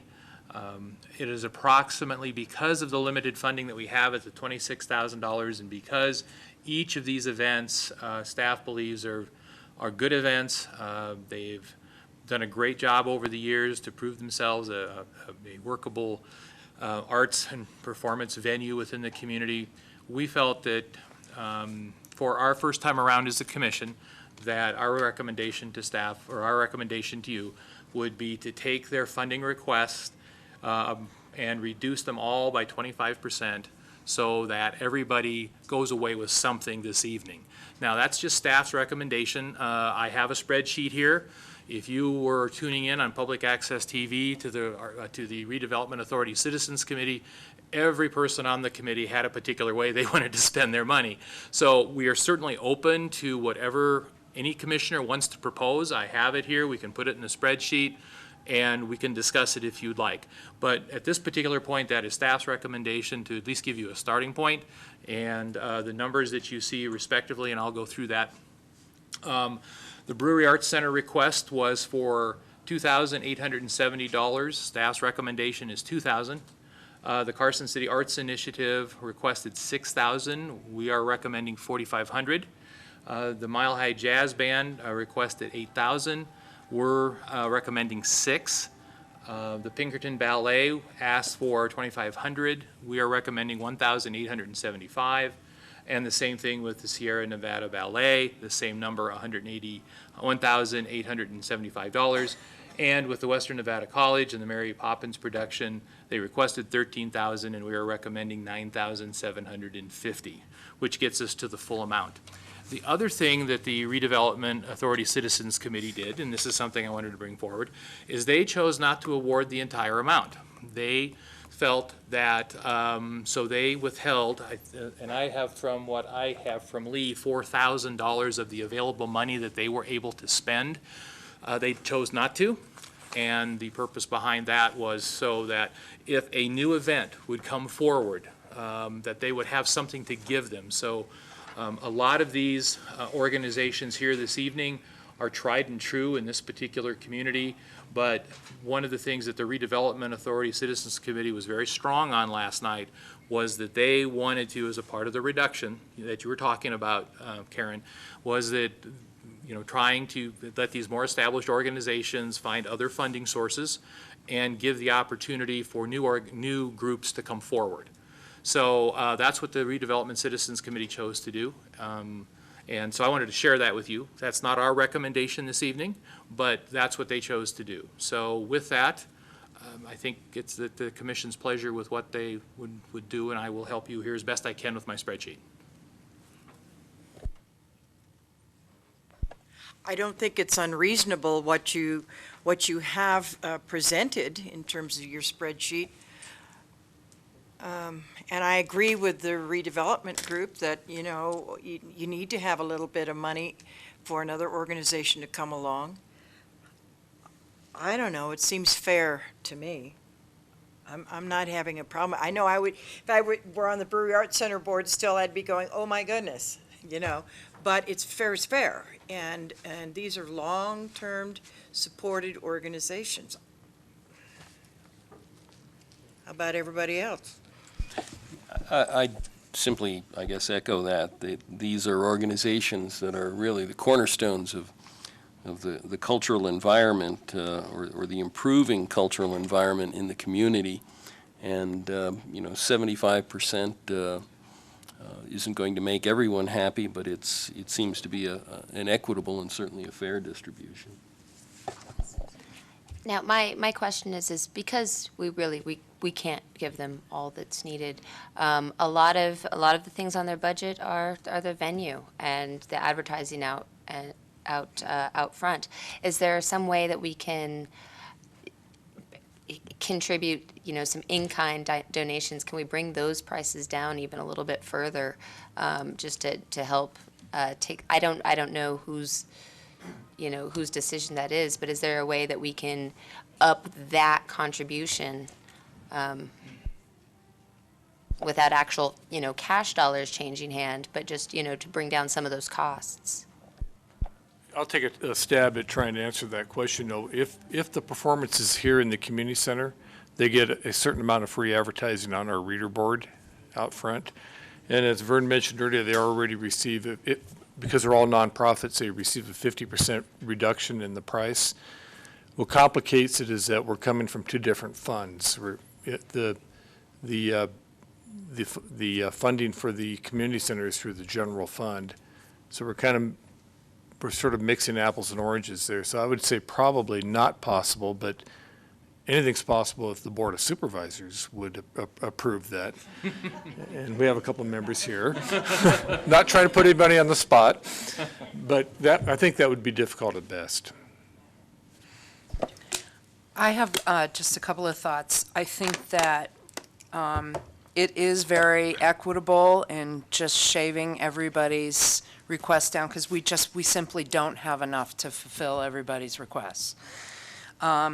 By the same amount is one approach.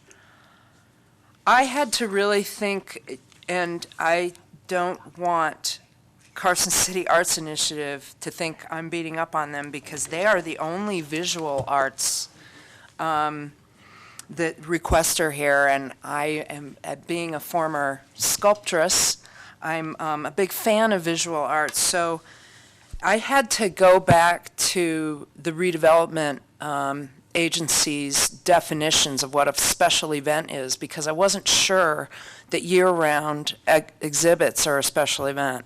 So I had to look that up, but it does say art exhibits. So, but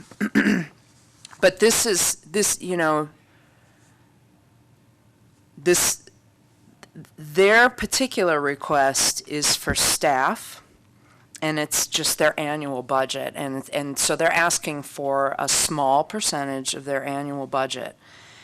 I also am intrigued by Commissioner Aboud's suggestion that at some point we need to create room for new groups to come in and apply for funding. But that didn't happen this time. So I don't know how we open it up to people who never even considered applying for these funds. If anybody has any thoughts on that. Joe Ward from the DA's office. You might want to ask for public comment before entertaining a motion. Okay.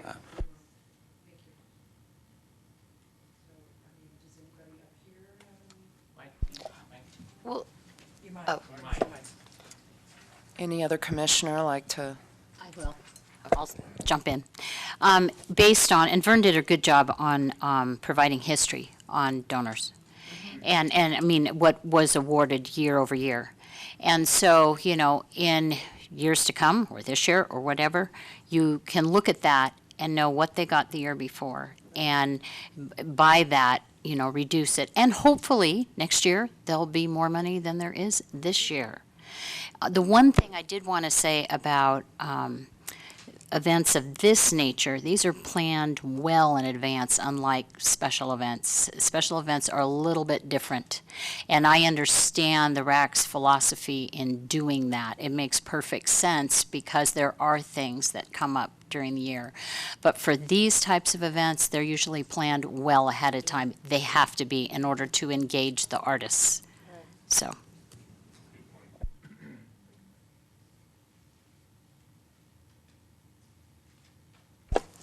Is there a call in all of the publications and online to say that we do this kind of funding out there? I mean, Lee Plemmel, he's here with the Community Development Department, and up till this point, and even this year, Lee has been the one, or Lee's department has been, I guess, making those calls, or how does that work, Lee? You want to explain? Do you want to explain how people find out about these grants, that there's this money available? Does that make sense?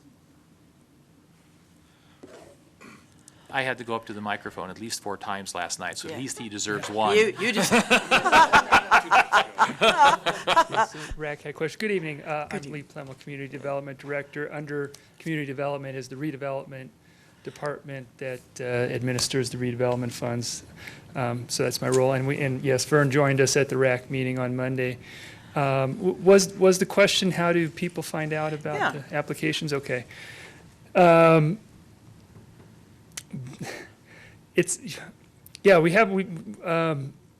It's not widely advertised.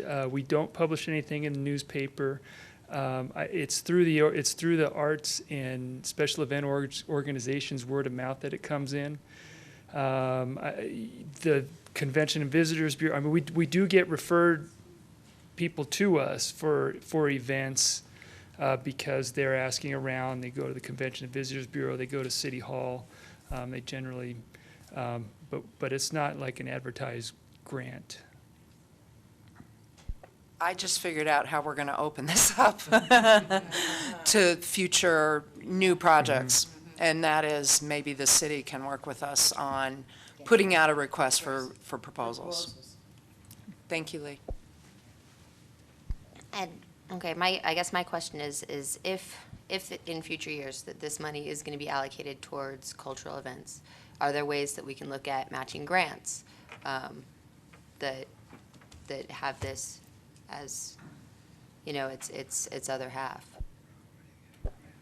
I guess my answer to that would be, typically that's been the applicant's responsibility, is to fund their events. We are just here to help with whatever city money might be available at the current time and in the current fiscal year. At least that's the way it has been. I don't know if that would be in the future something the commission would want to take on to provide additional monies, but that's certainly something we could talk about. But currently, it's as they present their projects to us and develop their budget, it's their responsibility to come up with the funding sources they need. And as you've heard this evening, some of them apply to different granting agencies besides the city. They do try. And they do try to dip into multiple sources to make these things work. And I really appreciate the creativity that each of these groups do. And I guess I just see us as one sliver of the pie, personally. We're just one sliver of that matrix, or that budget that they need to make work, between getting businesses to support them, their gate fees. We're just trying to help where we can. And I appreciate the Board of Supervisors and the Redevelopment Citizens Committee making this decision a couple of months ago to allow us as a commission to be involved in this particular process. So I think this is I think the expertise lies here in many respects. There are good people that sit on the Redevelopment Authority Citizens Committee, but they feel that they tend to be more having the expertise on the event side versus the art side. And so that's part of the reason this decision was made. And I think that's come through this evening. Some of the questions I think you guys have asked were good questions. And I think the decision, whatever it may be this evening, I think each group has had a fair chance to speak their mind.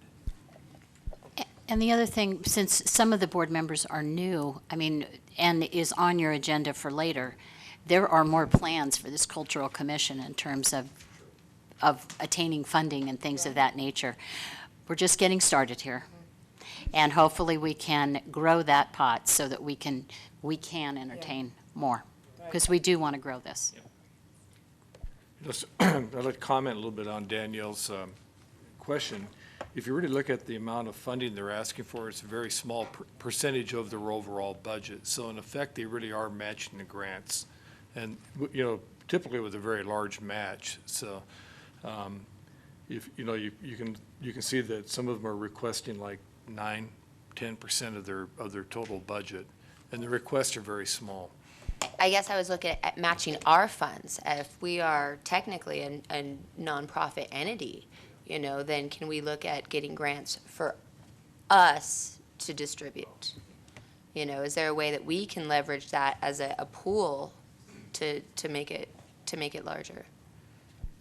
It's a possibility. I mean, we'd have to look around and see if we can find other type of grant sources to provide a match for it too.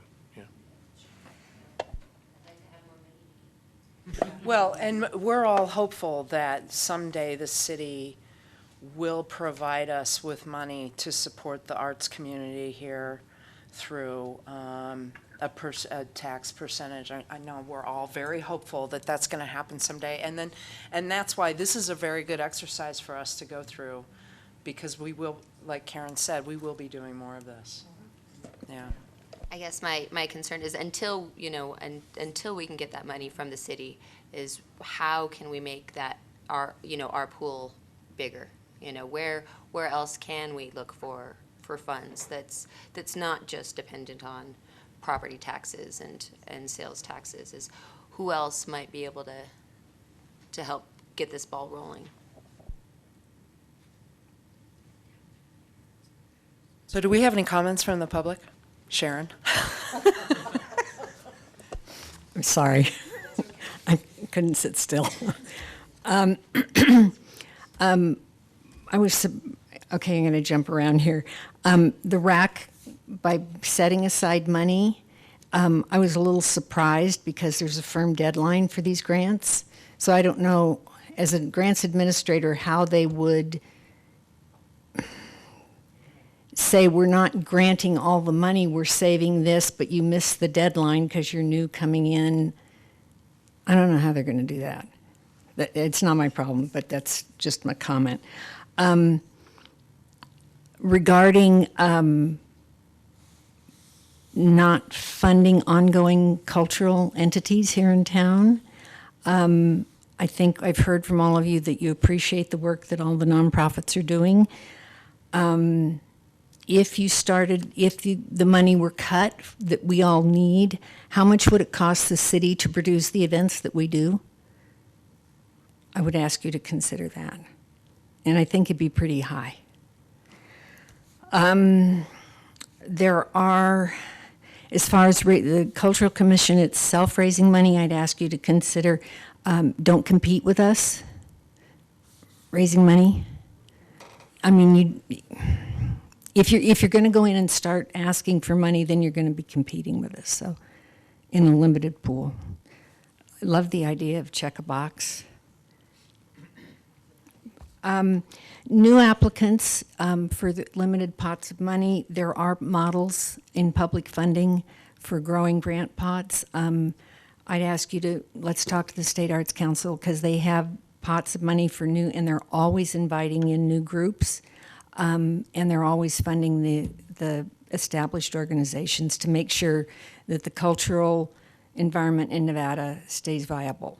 So on those two notes, I'd hope you consider both of those things. But there are models that you can research and find out. And yes, the pot would have to grow. But I think I'm thrilled that the Culture Commission now has a responsibility, fiduciary responsibility. So thank you.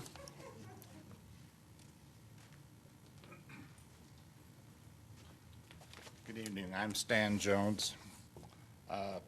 This is a new program, and I think what Vern and Lee has probably done is a good guide. But I think we have to take a look, maybe set a cap on how much you can ask for.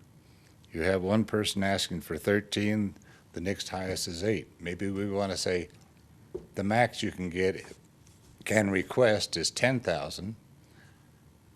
And you haven't made a decision yet. You can do that tonight and go back and give some of these other people a little more money, make it a little more equitable, in my opinion. This is a new program, and there's going to be a lot of changes down the road, but I think this would be a good way to start. 25% is a good stepping off point, but I think we need to reevaluate this and reconsider some of these people that are asking. 2,500 is just as important as somebody asking for 13,000, and I think you need to remember that. Thank you.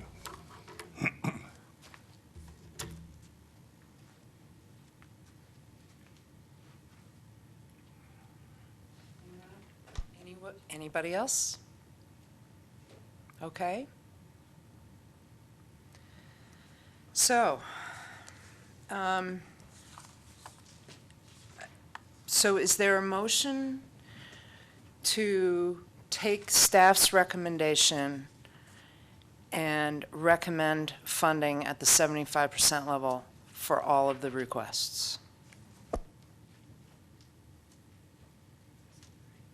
Sure. I'll do it. So we'll recommend to the Redevelopment Authority approval of the expenditure of $26,000 from fiscal year 15-16 revolving fund to support the special event request distributed to the applicants as identified in Alternative A, as approved by the Cultural Commission as an expense incidental to the carrying out of the redevelopment plan that has been adopted by the Carson City Board of Supervisors, and based upon the findings that there is a causal connection between this redevelopment effort and the need for the expenses. Expenses are needed to ensure the success of the redevelopment plan. And the amount of the expenses to be given are minor in comparison to the money required for the overall redevelopment plan. I would second that. All in favor? Can we have discussion on the motion? Okay. Discussion on the motion. All right. I would just like to say that I appreciate Stan's remarks, and I appreciate what staff did as well, because based on the attendance at a lot of these events, the percentages requested were actually, pretty low. And I understand that some could use a little more, some could use a little less. They could all use more. But I do feel that the 25, funding them only with a 25% reduction is probably the fairest way to go at this point in time, so.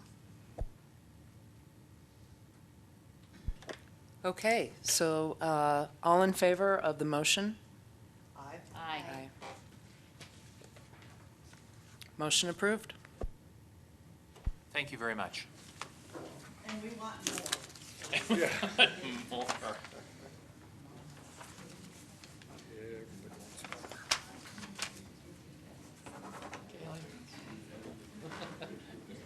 You can take your gavel back. That's right.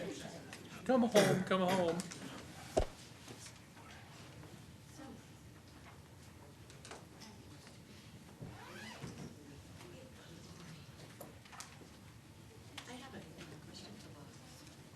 Is it okay?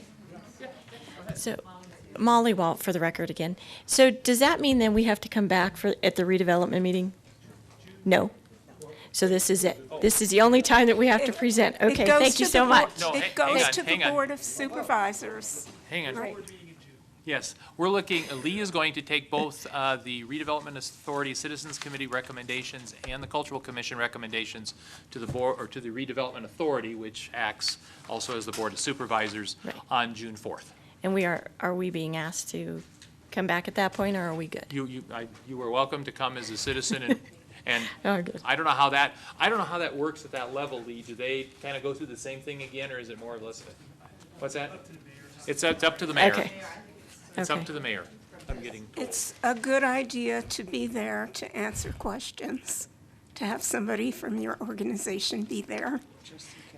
And it also shows the Board of Supervisors that the public cares about this.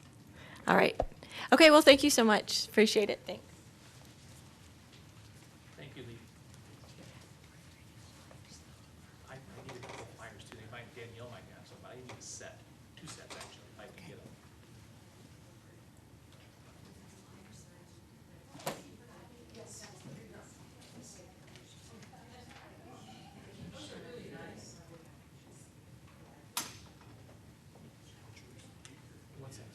I need to set for the record. Thank you.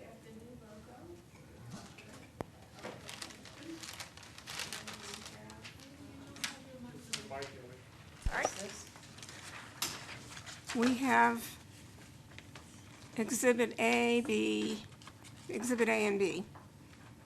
And I believe A was the old one.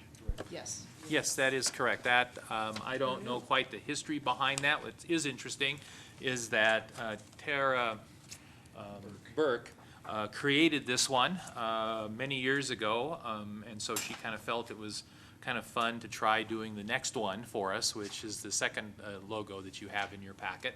But that is, I just wanted to have you a comparison between what we currently have as our logo, and you will see, if you watch the public TV, you will see this come up during some of our meetings. So that's the one we currently have that's been approved by the commission. The new ones that are being proposed are these. Now, let me talk a little bit about these a little bit too. When we started this is for some of the newer commissioners. When we started this a while back, and this, what I'm referring to, is the banners with the marketing project with the Convention and Visitors Bureau, and working with them on the Your Experience Starts Here campaign. There was some discussion about this logo that was just kind of floated around as a possible alternative for the one you just saw. The reason for that discussion was that when you're trying to put a logo on a banner that's 20-some feet in the air, and the banner is only about 18 inches wide and 3 foot high, the other logo really wouldn't present itself well. And so so some of the other commissioners have seen this logo before in maybe a little different form. Anyway, this is what, based on the use that, because there's that partnership, we talked about that the last time at the meeting related to the banner discussion on Fairview Drive, this was the one that could read a lot better from a distance and being high in the air. So this is what's been recommended back to us. Basically, the differences are the fonts in the lettering. Otherwise, the logo is the same. It seemed to have been received well at other commission meetings, so we did not proceed down the road of trying to create a brand new logo other than what we've seen here before. So anyway, that's what we have this evening. If you like it, that's great. If we need to go back to the drawing board, we can. The problem is if we get too far off, it won't be in enough time to meet Joel's schedule to get the banners produced and get them up. So we really have two directions from Joel that I've received. Basically is that hopefully you like these and you can approve one of them with the different font, or give us direction you want changed. The other option that the board could do is that maybe for this banner situation, maybe we just use this and then we can look at the logo again a little later. So I mean, there's different options you have this evening. My recommendation is to not only pick one of these logos, but to use that as your banner moving forward as well. So leave that to the commission to discuss. I wish the visual arts people weren't out in the hall and could be looking at these for us. I like the CCCC sort of as it looks like a wheel. It indicates motion to me. I kind of like that idea. As far as the fonts go, I don't know. I think maybe the plain one goes more with the C's, but You mean the bottom one? yeah. Yeah. What do you think? I think it's boring. Yeah, I'm not wild. Yeah, it's. I really like but red. I don't know. I mean, red is just not a Nevada color. I mean, everything that we, especially as the state capital, why the red? That'd really be the main thing I'd want to see changed. I like the logo. Red doesn't make sense. One of the other things you might want to consider is the scale of the text in relationship to the logo too. I look at the top one, for example. The Carson City Cultural Commission almost dominates visually the logo. It seems to take it over. The middle one, not so much. I mean, if the middle one tends to emphasize, I think, the logo, visually, it's the letters or the text is less competing with the logo. Vern, refresh our memories. What's the background of the banners that these are going on? Oh, that's a very good question. The banners, if you'll recall from the, and it is, January is a long time ago. Sometimes I can't remember yesterday. My boss reminds me of that occasionally too. Didn't we talk about this yesterday? But it's going to be a multicolored background because of the different pictures. What's that? You don't remember doing that, Roger says. But if you'll remember, these are a lot of images with close-up pictures of people, and in some sort of an active, mountain biking down a hill, riding a train, dancing in a dance theater thing. Whereas, so you'll have that busyness in the background, if you will. And I think the simpler the logo, the better it's going to be. As far as the color, it's a red, but it's a burgundy kind of red in my mind, and you're still not going there. Okay, but no, okay. So anyway, so those are just some of the thoughts I've had. I mean, I don't mean to, what other thoughts might the commission have? What if each circle were a different color? That might be better.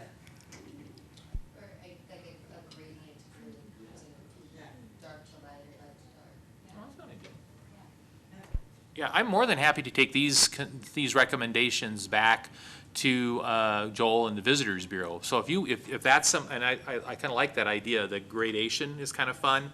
If there's a particular color we want to use, I don't necessarily know why red necessarily, but I think there's some options. Just my own 10 cents in this issue.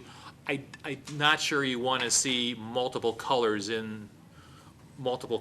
I guess. Right, so if it's a blue, for example, you would see a dark blue to a light blue, or a green, a light green to a dark green. Is that my understanding correctly? Yeah. Okay. Oh, you're Mike. Or maybe it's a purple, like our Nevada sunset, something like that where it grades out. But it has the big bearing is what the background is and what the best color is that's gonna read on that for the banners. And guess my suspicion, and Karen, I mean, you understand colors very well, as I'm sure others do here. If you have a yellow background and you choose a yellow color, you're going to lose it completely. So I think you're going to want to stay with a darker color. I would guess. And it has to reproduce in black and white too, for copies of letters and things, if we're using it on other things. Yeah, gradation maybe. Well, if it's a subtle gradation, I mean, in other words, if you're talking maybe one shade to the next, but you've got to, I think in order to really tell it as a gradation, you would need to make visual enough that you notice the distinction. And also, we may want to consider, for the ones that have a dark background, kind of a very light version of, so we've got more or less two color scales. So if it's a dark background, that we've got a very light colored version of it, and then for the lighter backgrounds, a very dark colored version of it. So we've got the contrast, if depending on which way the banner goes. I'd like to make a suggestion. This picture with those are all C's in the center. What if we had that? That seems to make more sense because it says Carson City Culture Commission, and you've got the 4 C's, the 2 on the top, 2 on the bottom, interlinked. It's kind of neat. That other thing, I don't understand it. 4 C's also. Yo-yo? That's 4 C's? It looks like a yo-yo to me. It's like in motion. But what is? It's 4 C's in motion. Well, the 2 down here are going, what? Well, I think, remembering what Joel had discussed and why this came up, was that this logo is too busy. Yes. Right. That was the Yeah, issue. but if you just had, you can have C's, 2 C's, and then the Cultural Commission. You don't have to have all that blue stuff and the lines and all of the heritage and. They're lucky, but horseshoes are lucky. This isn't going to go well. No. Yeah, it's 7:35. Horseshoes are lucky. I like the center logo, as far as the font goes and just the spatial percentages, I like the middle one as far as the font and the design element goes. I'm just going to throw that out to the group. Colors, we can discuss, but I'd just like to propose that the spatial percentages of that middle design, and also these screens are like totally stretching these, but so that's my preference. I think we might still want it a little bit smaller. Yeah, the lettering, but I like the bottom one. I don't like at all. No, I don't either. It just looks kind of cheesy 80s. Yeah, the bottom one I don't like at all. But yeah, the middle one seems to be. I'm not crazy about any of these three fonts, but yeah, but definitely we need to go with not red. I don't red is a Vegas color. It just is. They've got the rebels. Yeah, red is South. So we definitely need some blue. What if we make the whole thing one color, the letters and the design? How about you play with it and send a few variations? I got to be real careful with open meeting law issues because all of a sudden we're having a rolling deliberation and see Joe left and, darn. But no, I unfortunately, that's one of the limitations of the open meeting law. I can't send it out and get people. And you can tell right now we're getting all sorts of all over the comments. When do the banners go up? It's going to be soon, Joel said. Is it going to be before our next meeting? Yes. This is a yo-yo unraveling. Come on. Vern? Yes, ma'am. What if the yo-yo unraveling? Can we call the artists for comments? Can that be superimposed over the lettering in the middle? Or next to it. What? In other words, have it be over the top of it. So Carson City Cultural Commission, it reads, yeah. That might work. Or to the left. Or to the left of it. So you've got the yo-yo and then. That's what it looks like. It does. So instead of being so it's a little bit more rectangular. Rectangular. So you would see moving that to like one side or the other, or both sides, or Left. Like a letterhead. to the left. Left. Yeah. I wish they'd give you Sort of to play fits. with so that you could adjust Actually, it it fits in the curve, Yeah. especially on the center one. It doesn't look like two separate things that way.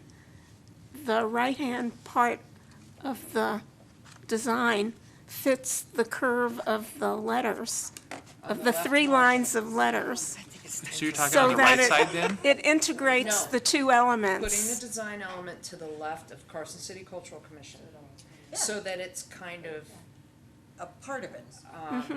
see how Carson City Cultural Commission lettering goes Oh, I like see what you're that? saying. The left side curves. Okay, so it curves and into that it. Okay, so it's like Right. that. Okay. Right. It looks a little bit like the old Chamber of Commerce design though, but that's okay. Does it really? It's CCCCs and, Looks like meringue on its side.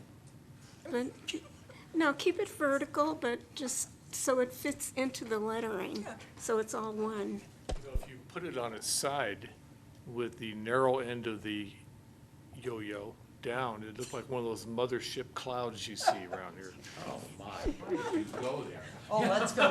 Or both. tornado waiting to happen. The way that comes in. And equal height. Well, I'd say make the cultural, the middle cultural word a little bit larger so that it's, just to, just to kind of, create more of the hourglass so that it's not, so it's a little bit Then- more proportioned. But then if you put the I don't want to call it a yo-yo, if you put the design element on the left, you want cultural to be indented a little. Right, see, so it'd that still be, the design elements actually butting up into that space. well, no, because Yeah, like it's that. kind of, but this way that the C She made would it too kind of, big. the C would sort of start over a little bit further, so that, no. be the same height. Okay, well, I am not the artist in the group.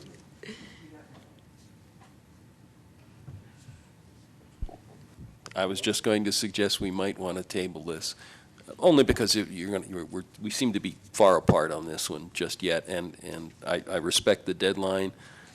I have to say personally, I'm not wild about any one of the three, and I understand the need to be in a vertical format to fit the banners, but I'm not sure we want to, and maybe we could adopt it for the banners and say we're going to still look at another brand, if you will, but I don't like doing that, and then you're kind of bifurcating yourselves.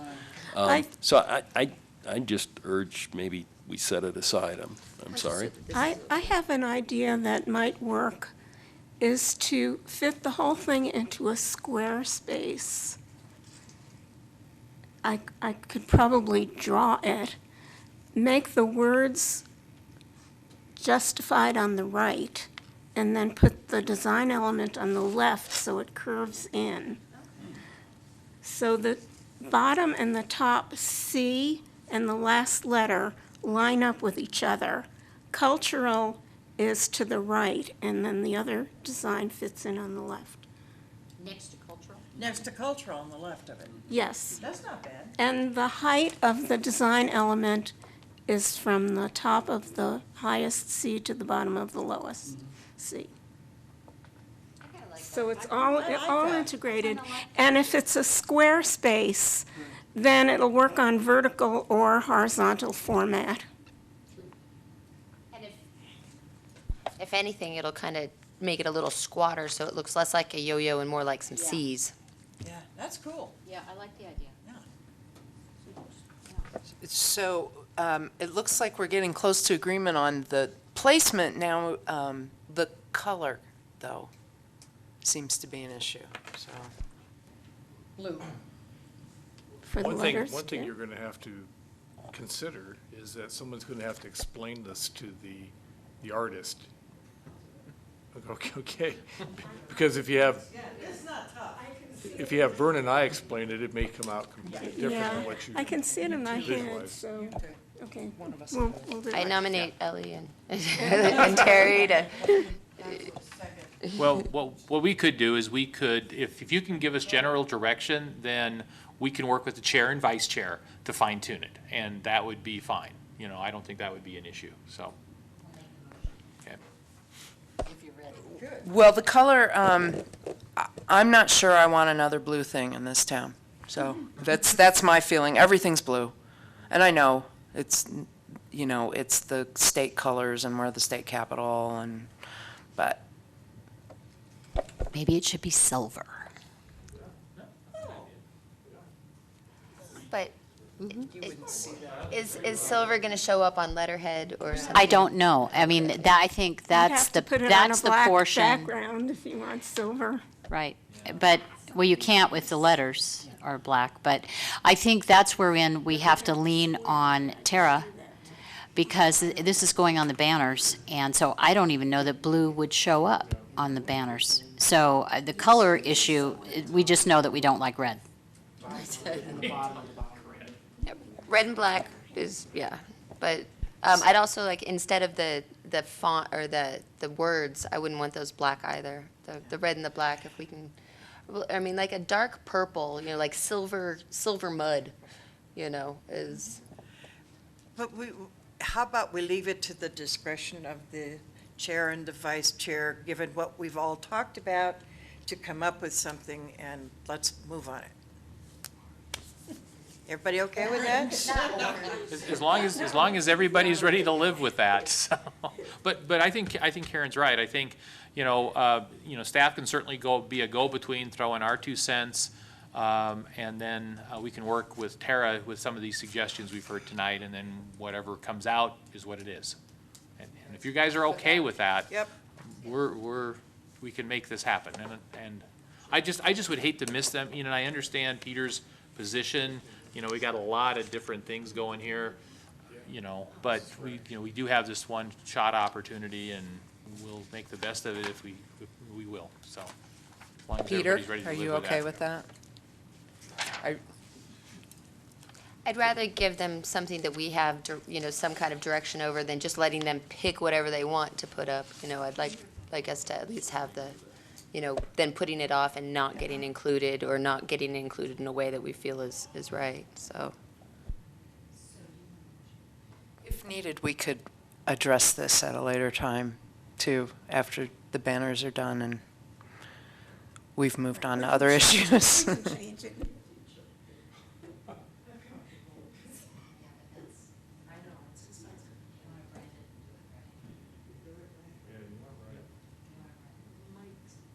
Oh, yeah, we gotta have mics, I'm sorry. And you want to brand it and do it right once and for all. Yeah. Well, let me maybe play devil's advocate here and take more along what Peter's talked about. This has always been thought of as a partnership, but, is the world going to come to an end if those banners go up and logos and our name aren't on them? Maybe not, but it is a nice way to let people know that we exist. I mean, there's that point to be said, but it's certainly up to the commission. We'll help you and support you in any way you'd like to go tonight. How often are they being changed? Are we talking about just the first iteration, and the whole, they're going to print them all at the Yes. same time? Yes. Yeah, they'll hold out, they're supposed to be up for 5 years. That's my understanding, correct, Karen? If it were a choice between leaving our name off or having the non-ideal logo, I'd say go with the non-ideal. We should have our name there. Yeah, I agree. I'd agree with I agree. So if we could have a motion. All right. I move to replace the Cultural Commission's existing logo with a new logo, as discussed, and to use this new logo for the graphic banners along Fairview Drive in the Carson City Visitors Bureau Your Experience Starts Here marketing campaign, with the direction of our chair and/or vice chair working with the graphic artist on the final details. Second.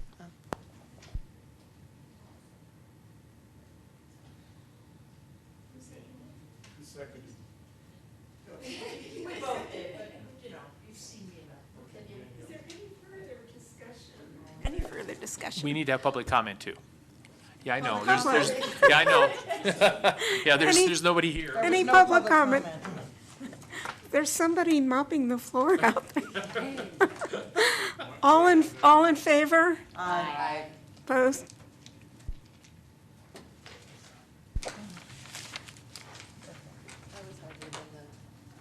Then the proposals. I know, they're really hard. We're not done with everything. We have staff updates next. Yes, I'd be glad to do that. I had the opportunity to, actually with Erica Gallegos' help, to set up a meeting and a presentation with Mr. Mike Malley. He's the high school, he's the Carson City High School, or the Carson High School's AP art class teacher, and I was able to get into his class on Wednesday, April 15th. He basically said, you can have as much time as you want. I know that always scares my boss when people give me that kind of an opportunity, but in all fairness, I was able to accomplish what I needed to do within half of his period that he had for his class, so. Yes, I did.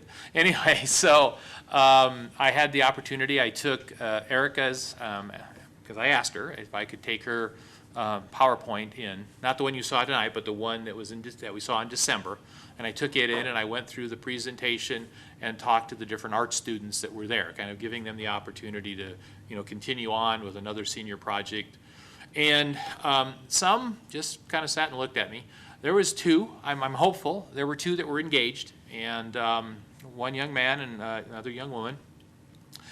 Both asked questions, were engaged in the whole conversation, and what I've asked them to do is to, if they really seriously want to go down this road, is to put together a little portfolio and get together with us this summer, and we would try to identify a site and assess their graphic skills.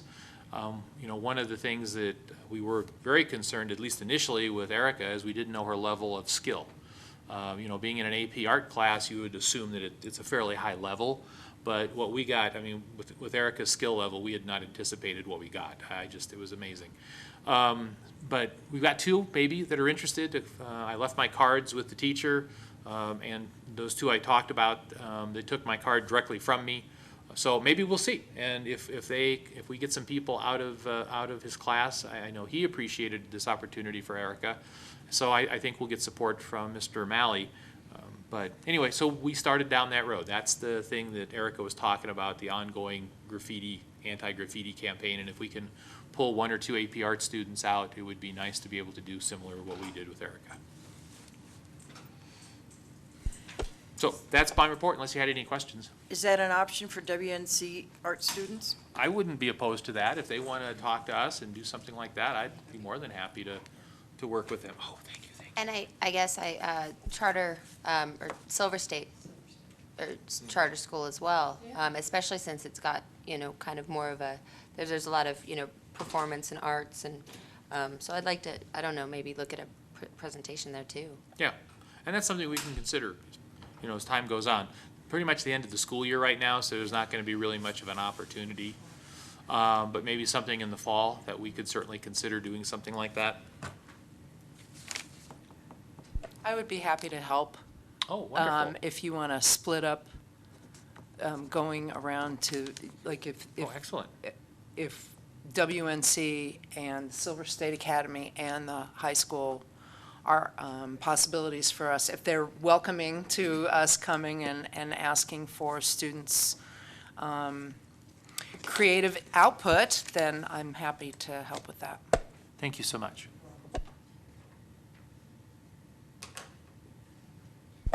Is there any public comment? Okay.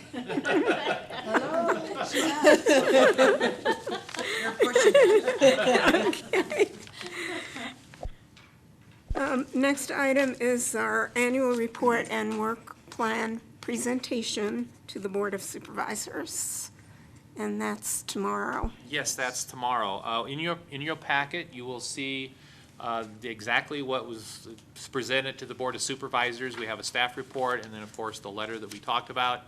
I included, because you accepted the report, I made the amendments that I kept my notes on, and I think we got everything covered. Terry is going to be there tomorrow with us to help us through this.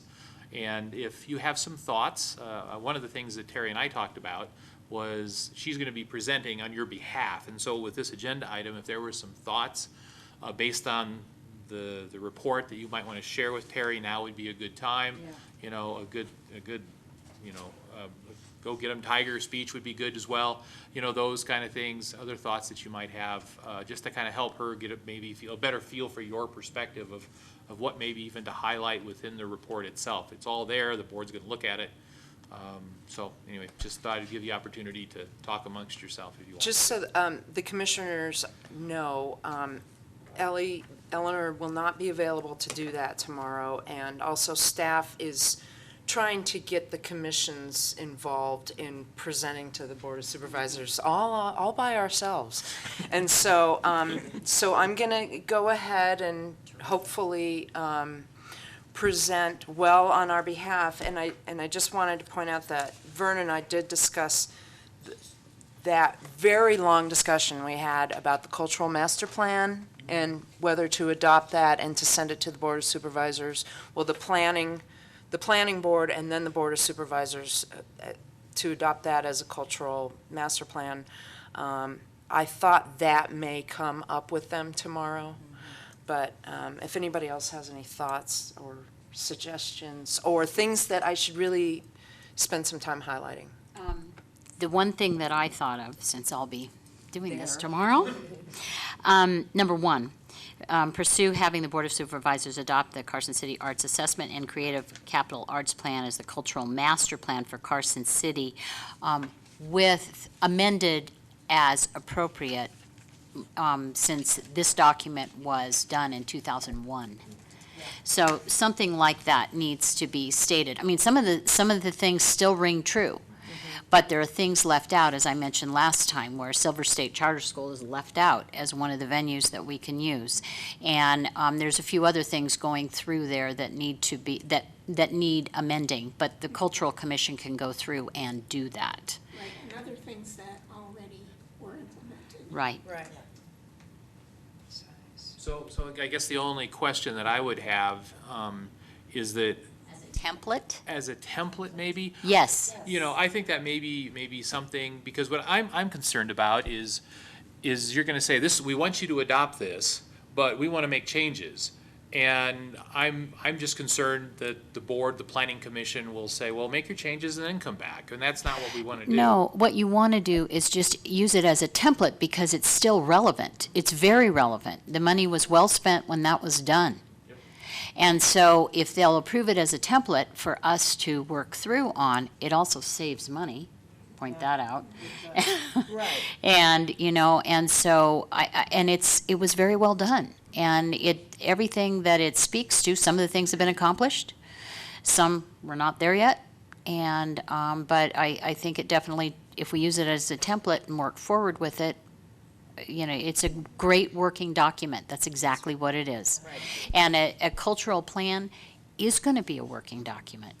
It's going to evolve. Right. I prefer working document to template, because template sounds like it's just the outline, where this is really detailed. But a work in progress, where part of it has been implemented and part of it is still to come, and part of it will be updated as we go. I could Yeah. go with that. I think that makes sense. But that's exactly what it is. Yeah, A I working think document. one of the things that we absolutely had agreed on last time was that we want the Board of Supervisors to know that they've already approved this as the cultural master plan. This is already in their books. It just, we need to, you know, Keep going. exactly, Keep it just needs to be modernized, Yeah. you know, but this already exists. This has already, you know, been signed, sealed, delivered, it just needs to be acknowledged and modernized. And I wonder if it would be any help, since it's a working document, work in progress, that we don't put in the year 2015 or 2016, that we've got to give ourselves some room in which to make this happen. So, you know, it's not just, we're not going to accomplish this in 2015. Right, and a cultural master plan, I mean, it's not, it can't lay out specifics anyway, Yeah. right? It's like bylaws. Right. And on number 2, I think making recommendations to the Board of Supervisors on funding using the redevelopment authority funds, but nothing addresses anything additional that we are looking at and that ordinance that we worked on for so long with regards to that. And so I think that needs to be part of this too. They need to know that we're going after additional ways to provide revenue. And there was an NPR special that talked about, you know, Reno's model and arts ordinance being the model for the country. They're having people calling all over the nation to look at their arts ordinance. So something to consider before we finally bring that forward. Mhm.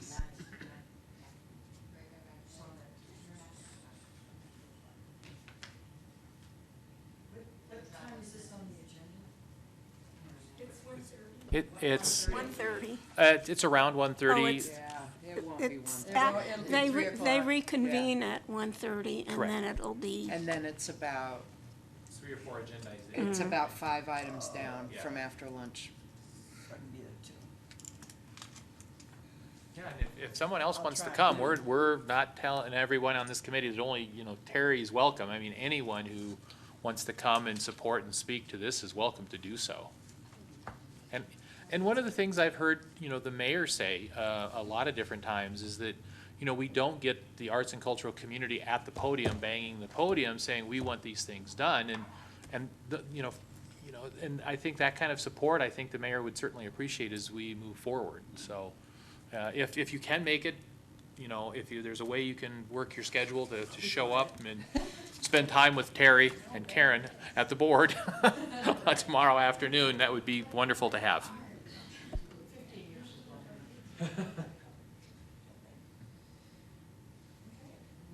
Okay, any other comments? Okay, we're So done so with we're down at greenhouse. Item number 5. Mhm. Just update on cultural commission's annual report. No, discussion No only. action, no action. Yeah, it was for discussion only, just to give Terry some thoughts and direction. Yeah, I didn't agendize it for action, it was more or less just to kind of everybody to share, you know, share. Okay, Moving on. Did you want to give us an update on the greenhouse? Yes. We have been in discussion with the Adams Hub about the Clean Tech program that is being hosted up at UNR. And in that discussion, our greenhouse manager and the ag department got together and discussed some various ideas, all of which related to different growing methods that were water conscious. The ideas that they came up with, the Adams Hub researched and found out that there was two students with a mentor from the Desert Research Institute that called Green Pie, that embodied and took it the next step further, the ideas that our group was talking about. So right now, we're in discussion about partnering with them, and we still have to work forward with the school district on that whole issue about perhaps being one of their test sites for their project, which would be great for the kids in education. And then secondly, I just want to mention that this Saturday from 8 to 1, we have the plant sale at the Greenhouse Project, which is one of our fundraising events. And secondly, tickets are available online at carsоncitygreenhouse.org or at Adele's, you can buy them, for the July 8th concert Under the Stars. Thank you, Karen. Any comments? Okay. Okay, next we have the Stewart Indian School. Actually, June's meeting would be a better time for me to give update. I will know what legislation passed that was directly related to Stewart Indian School, but just 2 quick items. The Father's Day powwow, put it on your calendar, is June 19th through the 21st. I personally think Saturday is really the best day to go. Friday night is the first dance entry, and then on Saturday, all the dancers and the veterans come in at noon. That's really awesome to see and witness and bring your camera. And then Sunday kind of fizzles out in the afternoon. So Saturday's really best day. And their budget was closed by the legislature, and they did get their Living Legacy budget funded that the governor proposed. And so they will be getting 2 new staff to help with the cultural center. Yeah. So, Congratulations. so they did get that, but I'll have more in June. Thank you. The powwow's free. But bring your dancing shoes. And bring money for Native American crafts and arts. I'd just comment that the Western Governors Association is meeting in June in Lake Tahoe, and I'll defer. There may be a very special guest touring the Stewart Indian School next month, and hopefully I will know in June, and I'll be able to tell you all about it. And Governor Sandoval has absolutely invited and put on their agenda a tour for the Western Governors at Stewart School. Okay, anything else to say about that? Thanks, Peter. Okay, Item 6 is future agenda items. Sorry, public comment on that one? I asked if anyone else had anything to say.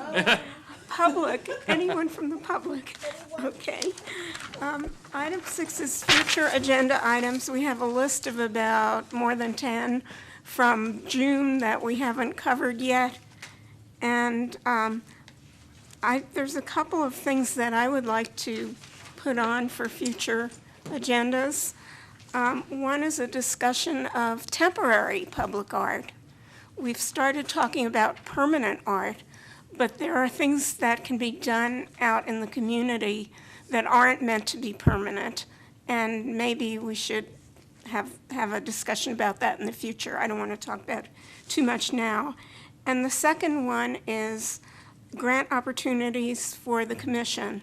There definitely are grant categories that are specifically open to cultural commissions that are part of cities, and we are eligible for them. I understand Sharon's feelings, and I feel that way too, that we shouldn't be competing for funds, but there are some things that involve, it's not really a single organization. It's more of a community function, and maybe even temporary public art might be one of those. So we should look at those, and there are a couple that the Nevada Arts Council has, and I know, and some of us, the other people here, know how to get those. So the Arts Council is very, unlike some other funding sources, likes to give money to people who apply. They usually can't give the full amount, but they try to give something to everyone, so, yeah. And I would like to discuss at another agenda, or another item, Barbara's idea about, $1, $1.50 on, somebody's bills. I don't know. However, we might be able to do that as an additional funding source. Or could Nevada, could any one of the utilities people, could any one of them? How do we do that? How can we do that? Because you can make Not profit. But you can make lots of money. Maybe it's not on your tax bill. I'll talk to Ellen. But I look at this and I think, gee, what about the utility companies decide they're going to support the arts and they'll put a little thing on the bill? You can add $1 or whatever. I mean, so many organizations are doing, even Amazon, for Pete's sakes, are saying, do you want to support whatever? I think it's time that we do that in this town. Specifically and particularly because I was a little dismayed, I understand it at one level, that you can't go over $20 in this town for anything. And I think if you can get your coffee every morning at Starbucks, you sure as heck can pay $25 or whatever it is that you need to spend. But you can't bring in a production like Mary Poppins and say, $20? No. That's not fair to the artists, and it's not fair to this community. There needs to be a little bit of a change of the mindset, and I know that there is different poverty levels, different economic levels, and by golly day, there are economic levels in this town that can bloody well afford to pay $25 or more. Thank you very much. Well, I would suggest that we approach Nevada Energy because they're about to lower their rates for once, and so maybe people will feel a little more largesse as opposed to my water bill, which just keeps, I don't want to send any more money. I know. Yeah. Or even, one of the grocery stores. I mean, I know if I go to PetSmart, they ask me if I want to give $1 to feed homeless pets. I mean, do we have a grocery store that we could, hey, you want to give $1 to art in Carson City? Feed homeless artists. Hey, there's a go. Yeah. Starving artists, but let's see what we can do. Okay, to get back to our agenda, does anybody else have any future agenda items they want to recommend? Fun. Okay, are there any comments, public comments? Okay, we are ready for action on adjournment. So moved. Second. Are there any people opposed to that motion? Not if they're like this. Public?